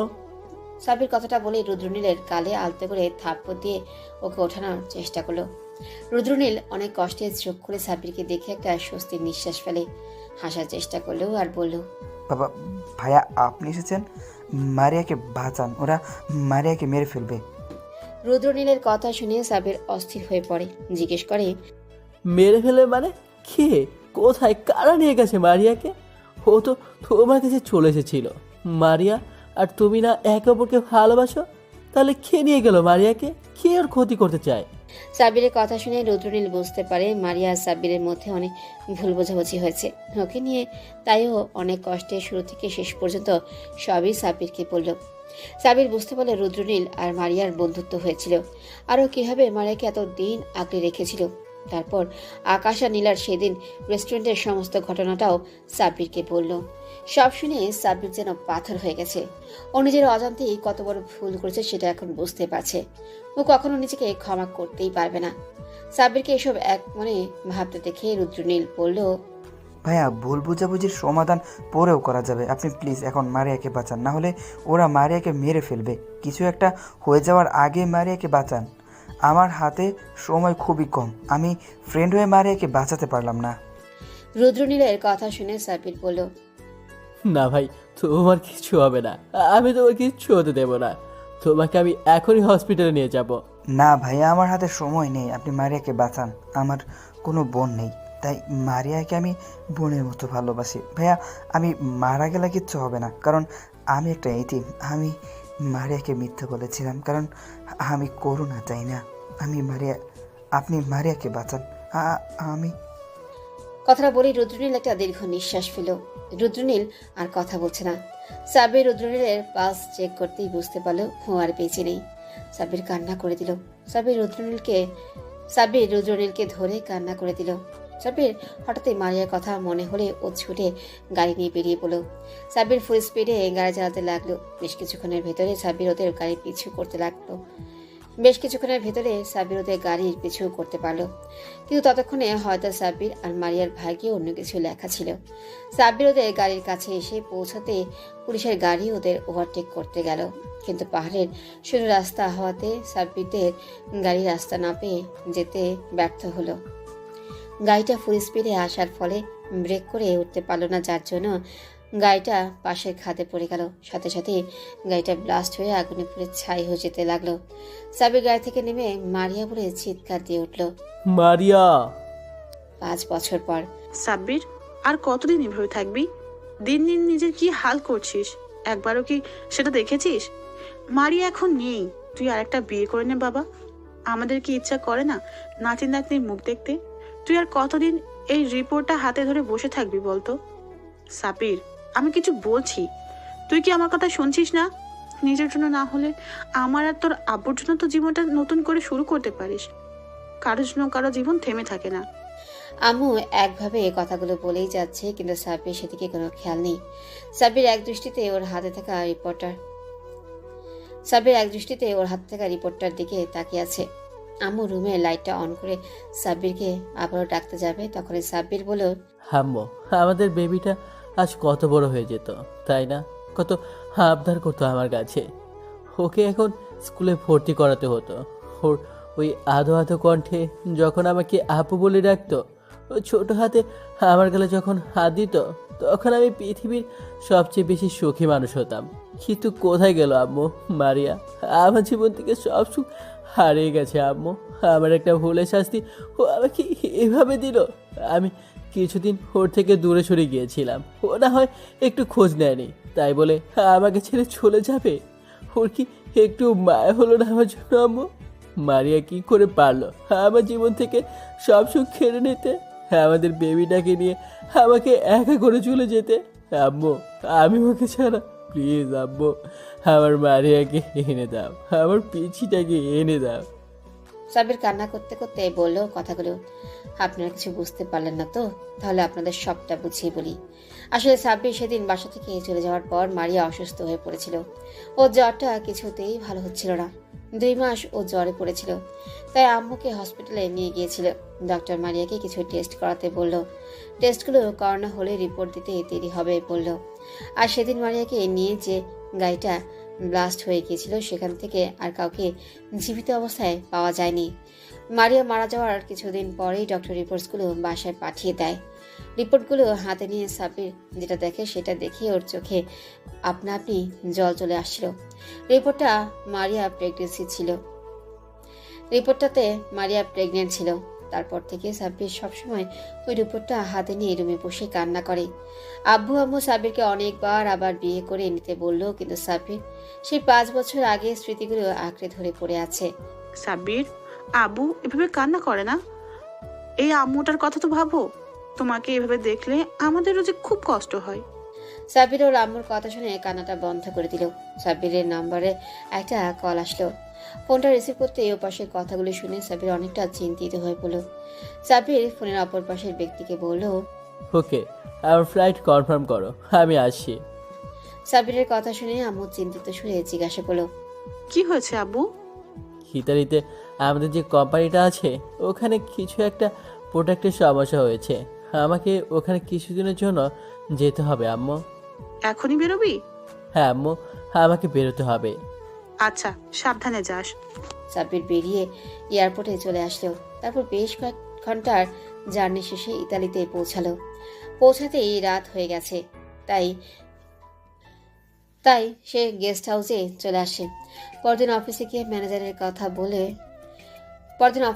ম্যানেজারের সাথে কথা বলে জানতে পারলো কি সমস্যা হয়েছে। সমস্যার সমাধান হলে ম্যানেজার বলেন, স্যার, আপনার পুরাতন পিএর জায়গায় একটা নতুন পিএ রাখা হয়েছে। মেয়েটা অনেক ভালো। আসলে আগের পিএ আমাদের অফিসের সমস্ত ইনফরমেশন অপোজিট কোম্পানির লিঙ্ক করে দিয়েছে, সেই জন্য ওকে চাকরি থেকে বের করে দেওয়া হয়েছে। ওকে, আমার নিউ পিয়ের ইনফরমেশনগুলো আমাকে দেখান। ম্যানেজার ফাইলটা এনে সাব্বিরের দিকে এগিয়ে দেয়। এই নিন স্যার। সাব্বির ফাইলটা হাতে নিয়ে ভালো করে দেখে, বুঝতে পারলো অ্যাটেনশন বেশ ভালো মেটার আছে, কিন্তু কিছু একটা দেখে ভ্রু কুচকে যায় সাব্বির। বলেন, লাস্টের দিকে তো মেয়েটা অনেক ছুটি করেছে। আপনি কি জানেন না আমার অফিসে কাজ করতে হলে প্রতিদিন কাজে আসতে হয়? আসলে স্যার, মেয়েটার 4 বছরের একটা ছোট বাচ্চা মেয়ে আছে। তার উপর মেয়েটা নিজের বলতে কেউ নেই। মেয়েটা কিছুদিন অসুস্থ ছিল, ওই জন্য আসতে পারেনি। সাব্বির মেয়েটাকে ম্যানেজারের মাধ্যমে ডেকে পাঠায়। May I coming sir? Yes, coming. সাব্বিরের সামনের দিকে তাকাতেই অবাক হয়ে যায়। ও নিজের চোখেও যেন বিশ্বাস করতে পারছে না ও মারিয়াকে দেখছে। হ্যাঁ, সাব্বিরের সামনে মারিয়া দাঁড়িয়ে আছে। সাব্বির ওকে দেখেই দাঁড়িয়ে পড়ে আর বলে, মারিয়া। সাব্বির ছুটে এসে মারিয়াকে জড়িয়ে ধরে কান্না করে দেয়। মারিয়া এত বছর পর নিজের প্রিয় মানুষটিকে দেখে অবাক হয়ে গেছে। ও কখনো ভাবেনি এই মানুষটিকে আবারও এত কাছ থেকে দেখতে পাবে। আসলে সেদিন মারিয়া মারা যায়নি। গাড়িটা খাদে পড়ার আগে মারিয়া গাড়ির দরজা খুলে পাশে ঝাঁপ দিয়েছিল। তারপর পাশে একটা নদীতে পড়ে গিয়েছিল। নদীর স্রোতে ভেসে ওখান থেকে অনেক দূরে চলে গিয়েছিল। কিছু জেলে মারিয়াকে ওখান থেকে বাঁচিয়ে নেয়। মারিয়াকে হসপিটালে নিয়ে যায়। মারিয়ার জ্ঞান ফিরছিল না। ওই হসপিটালে একটা ডাক্তার মারিয়াকে চিকিৎসা করছিল, আর মারিয়াকে ছোট বোনের মতো অনেক স্নেহ করত। মারিয়ার বাসার লোকের খোঁজ পাওয়া যাচ্ছিল না, তাই লোকটা ওকে বাসায় নিয়ে যায়। কিছুদিন পর ডাক্তারের ইতালিতে ট্রান্সফার হয়ে গিয়েছিল। উনি ইতালিতে চলে আসে, আর মারিয়াকে কোথায় রেখে আসবে ভেবেই পাচ্ছিল না, তাই ওকে ওর সাথে করে ইতালিতে নিয়ে আসে। ডক্টরও জানতো মারিয়া প্রেগনেন্ট ছিল, তাই পুরোটা সময় ডক্টর মারিয়ার দেখাশোনা করেছে। তারপর 10 মাস পর মারিয়ার একটা মেয়ে বেবি হয়। মারিয়া কখনো বাংলাদেশে ফিরে যাওয়ার সময় হয়নি। মারিয়া মনে করতো সাব্বির ওকে ভালোই বাসে না, ওকে দুশ্চরিত্রা বাজে মেয়ে বলে মনে করে। হয়তো মারিয়া নীলাকে বিয়ে করে অনেক সুখে আছে, তাই মারিয়া আর কখনো বাংলাদেশে ফিরে যায়নি। কিন্তু আজ এতগুলো বছর পর নিজের প্রিয় মানুষটাকে এত কাছে দেখে নিজেকে কন্ট্রোল করতে পারেনি মারিয়া। ও কান্না করে দেয়। সাব্বির কান্না করতে করতে মারিয়ার মুখটা দুহাতে আগলে নিয়ে বলে, এই পাগলি, কোথায় ছিলে এতদিন তুমি? তুমি কেন আমাকে এত কষ্ট দিলে? এতদিন কেন দূরে চলেছিলে? তুমি জানো না আমি কয়টা বছর বেঁচে থেকেও মরে গিয়েছিলাম। তোমাকে আমি আর দূরে যেতে দেব না। আমার ছোট একটা ভুলের জন্য এত বড় শাস্তি তুমি আমাকে দিলে। আমাকে একটাবার নিজের ভুলের জন্য সরি বলার একটা সুযোগও দিলে না। আমি তো এতগুলো দিন মনে করেছিলাম তুমি হয়তো আর নেই, কারণ আকাশের গাড়িটা ব্লাস্ট হয়ে গিয়েছিল আর তুমিও ওই গাড়িতেই ছিলে। কিন্তু তুমি বেঁচে আছো সেটা জানতাম না। আমি আর তোমাকে কোথাও যেতে দেবো না পাগলি, তুমি আমার সাথেই থাকবে, চলো। মারিয়া এতক্ষণ কান্না করলে এবার সাব্বিরকে সজোরে ধাক্কা দিয়ে নিজের থেকে দূরে সরিয়ে দেয় আর বলে, দূরে থাকুন আমার থেকে, একদম আমার কাছে আসবেন না। আমি আপনার কেউ না, আর না আপনি আমার কেউ হন। আমি আপনার সাথে কোথাও যাব না। মারিয়া, কি বলছো কি এসব? তুমি কি ভুলে গেছো তুমি আমার বউ? না, আমি কিছুই ভুলিনি, আমার সবই মনে আছে। তাই আমি আপনার সাথে আর যেতে চাই না। আপনার জন্য এটাই ভালো হবে, আপনি আমার থেকে দূরে থাকুন। না হলে আপনাকে হ্যারাসমেন্টের অপরাধে আপনার নামে আমি রিপোর্ট করব। কথাটা বলেই মারিয়া কেবিন থেকে দৌড়ে বেরিয়ে গেল। সাব্বির মারিয়ার পেছন পেছন বেরিয়ে আসে। মারিয়া অফিস থেকে বেরিয়ে একটা ট্যাক্সিতে উঠে পড়ে। সাব্বিরও নিজের গাড়ি করে মারিয়ার পেছনে করতে থাকে। সাব্বির বারবার হর্ন দিচ্ছে মারিয়ার ট্যাক্সি থামানোর জন্য। একটা সময় ট্যাক্সিটা অন্য একটা রাস্তা দিয়ে বেরিয়ে গেলেই তখন সাব্বির আর সামনে থেকে খেয়াল করে না, যার ফলে সামনে থেকে আসা বড় একটা গাড়ি সাব্বিরের গাড়িতে ধাক্কা মেরে দেয়। সাথে সাথেই পুরো পরিবেশ স্তব্ধ হয়ে যায়। কিছুক্ষণের ব্যবধানে সব কেমন পাল্টে গেল। হসপিটালে আইসিইউর বাইরে মারিয়া বসে আছে। তারপর একটা সময় মনে হতে লাগলো আল্লাহর কাছে ওই মানুষটাকে প্রাণ ভিক্ষা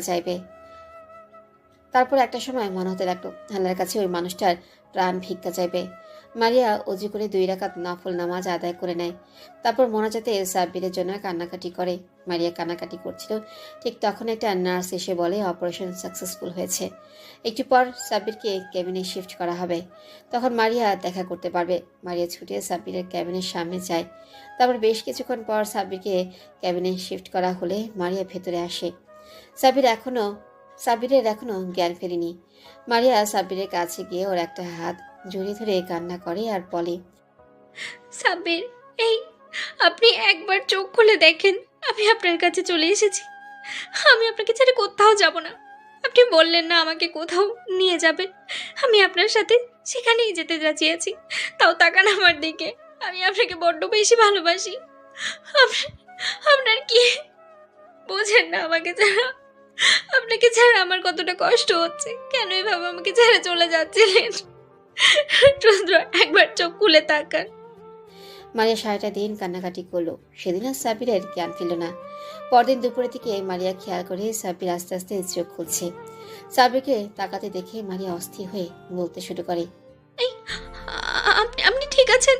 আপনি আমাকে মাফ করে দিন, সব আমার জন্য হয়েছে, আমার জন্য আজকে আপনার এই অবস্থা। আমি আর কখনো আপনাকে ছেড়ে যাব না। কথাগুলো বলেই মারিয়া কান্না করতে লাগলো, কিন্তু সাব্বির মারিয়ার সাথে কথা বলছে না। ও শুধু ফ্যাল করে মারিয়ার দিকে তাকিয়ে আছে। আপনি আমার সাথে কথা বলছেন না কেন? প্লিজ কথা বলেন না একটু আমার সাথে। আমি একটা খারাপ লোক, আমার সাথে কথা বলতে হবে কেন? আপনি এখান থেকে চলে যান। আমার মতো একটা খারাপ মানুষের সাথে আপনাকে থাকতে হবে না। আমি আপনাকে মুক্ত করে দিলাম। এই খারাপ মানুষটা আর কখনো আপনাকে বিরক্ত করবে না, আপনার রাস্তাতেও আসবে না। আপনি চলে যান এখান থেকে। এই খারাপ মানুষের সামনে আসেন কেন? আপনার ভয় লাগছে না এই খারাপ মানুষটা যদি আপনার কোনো ক্ষতি করে দেয়? সাব্বিরের কথা শুনে মারিয়া ওর একটা হাত জড়িয়ে ধরে কান্না করে বলে, প্লিজ আমাকে ক্ষমা করে দিন, আমার ভুল হয়ে গেছে, আমি আর কখনো এমন করব না। মারিয়া প্রচন্ড পরিমাণে কান্না করতে লাগলো। তারপরও সাব্বির কথা বলল না। তাই মারিয়া বলল, আচ্ছা ঠিক আছে, আপনি যেহেতু আমার সাথে কথা বলবেন না, আমাকে আর ফিরিয়ে নেবেন না, তাহলে আমি এই জীবনটাকে কি করব? আমি আজকে নিজেকে শেষ করে দেব। যেখানে আপনি আর আমাকে ভালোই বাসেন না, সেখানে আমি কার আশা নিয়ে বাঁচবো? মারিয়া চলে যেতে গেলে সাব্বির ওর একটা হাত ধরে টান দিয়ে মারিয়াকে নিজের উপরে ফেলে দেয়। সাব্বির ব্যথা পেলেও কিচ্ছু বলল না, শুধু মারিয়ার কানের কাছে মুখ নিয়ে বলল, খুব সাহস বেড়ে গেছে তাই না? আমাকে ছেড়ে যাওয়ার কথা বলা হচ্ছে, আবার মরে যাওয়ার কথা বলা হচ্ছে। এখন আমি ব্রেডে পড়ে আছি তাই তুমি বেঁচে গেলে, নাহলে আমাকে ছেড়ে যাওয়ার অপরাধে আর মরার কথা বলার অপরাধে তোমাকে শাস্তি দিতাম। এমন শাস্তি দিতাম যে শাস্তির জন্য তুমি পাগল হয়ে যেতে। এমন শাস্তি দিতাম যে তুমি বারবার শুধু আমার কাছে ওই শাস্তিটাই পেতে চাইতে। সাব্বিরের নেশা ভরা দৃষ্টির দিকে তাকিয়ে মারিয়ার কান্নাটা বন্ধ হয়ে গেল। মারিয়া লজ্জায় লাল নীল বেগুনি ইত্যাদি হতে লাগলো। সাব্বির মারিয়াকে এক হাত দিয়ে জড়িয়ে রেখেছে। ঠিক সেই মুহূর্তে কেবিনের মধ্যে একটা পিচ্চি মেয়ে গুটি গুটি পায়ে এগিয়ে আসে, সাথে একজন ডক্টর। পিচ্চি মেয়েটা মারিয়াকে বলল, আম্মু আম্মু, তুমি এই আঙ্কেলটার উপর শুয়ে আছো কেন? আম্মু, আঙ্কেল বলল আমার বাবাই আছে, আজকে নাকি আমাকে বাবাইয়ের কাছে নিয়ে যাবে। আম্মু, আমার বাবাই কোথায়? আম্মু, আমার বাবাই আসেনি। সবার বাবাই আছে, সবাই ফাদার্স ডেতে তাদের বাবাইকে স্কুলে নিয়ে যায়, কিন্তু আমার বাবাই তো কখনো স্কুলে আসলো না। আম্মু, আমার বাবাই কোথায়? আম্মু বলো না আম্মু। মারিয়ার কথা শুনে সাব্বির মারিয়া দুজনেই পিচ্চিটার দিকে হাত বাড়িয়ে দিল। মামানি, কে বলেছে তোমার বাবাই নেই? দেখো, এই তো তোমার বাবাই। সত্যি আম্মু, এটা আমার বাবাই? পিচ্চিটা ছুটে গিয়ে সাব্বিরকে জড়িয়ে ধরে আর সাব্বির ওকে বুকে জড়িয়ে নিয়ে কান্না করে দেয়। সাব্বিরকে কান্না করতে দেখে পিচ্চিটা বলে, বাবাই বাবাই, তুমি কান্না করছো কেন? না মামুনি, আমি কান্না করছি না তো। তোমাদের পেয়ে আনন্দে আমার চোখে ওষু চলে আসছে। আমি আজকে আমার এই মামুনিটাকে ফিরে পেয়েছি, তাহলে কান্না করতে পারি, বলো? আচ্ছা বাবাই, তুমি এখন আমাদের সাথে থাকবে তো? আমাদেরকে তোমার সাথে নিয়ে যাবে না বাবাই? সবার বাবাই তাদের প্রিন্সেসকে কত ভালোবাসে, কিন্তু তুমি আমার সাথে দেখাই করো না। হ্যাঁ মামুনি, নিয়ে যাবো তো। তোমার দাদু দিদা তোমাকে দেখলে অনেক খুশি হবে। তোমার দিদা তো তোমার জন্য অনেক কান্না করে, শুধু বলে তার পিচি দাদুনিকে কখন নিয়ে যাব। ইয়ে, কি মজা কি মজা! বাবাই এখন থেকে আমাদের সাথে থাকবে। আমারও বাবাই আছে, আমারও দাদু দিদা আছে। কি মজা কি মজা! এভাবে মিলে গেল সাব্বির আর মারিয়ার জান্নাত। পূর্ণতা পেল ওদের ভালোবাসা। সকল ভালোবাসাগুলো এইভাবেই পূর্ণতা পাক। ভালো থাকুক ভালোবাসার মানুষগুলো। ভালোবাসার মানুষকে নিয়ে সবাই ভালো থাকবেন, সুস্থ থাকবেন আর আমাদের সাথেই থাকবেন। ধন্যবাদ। আল্লাহ হাফেজ।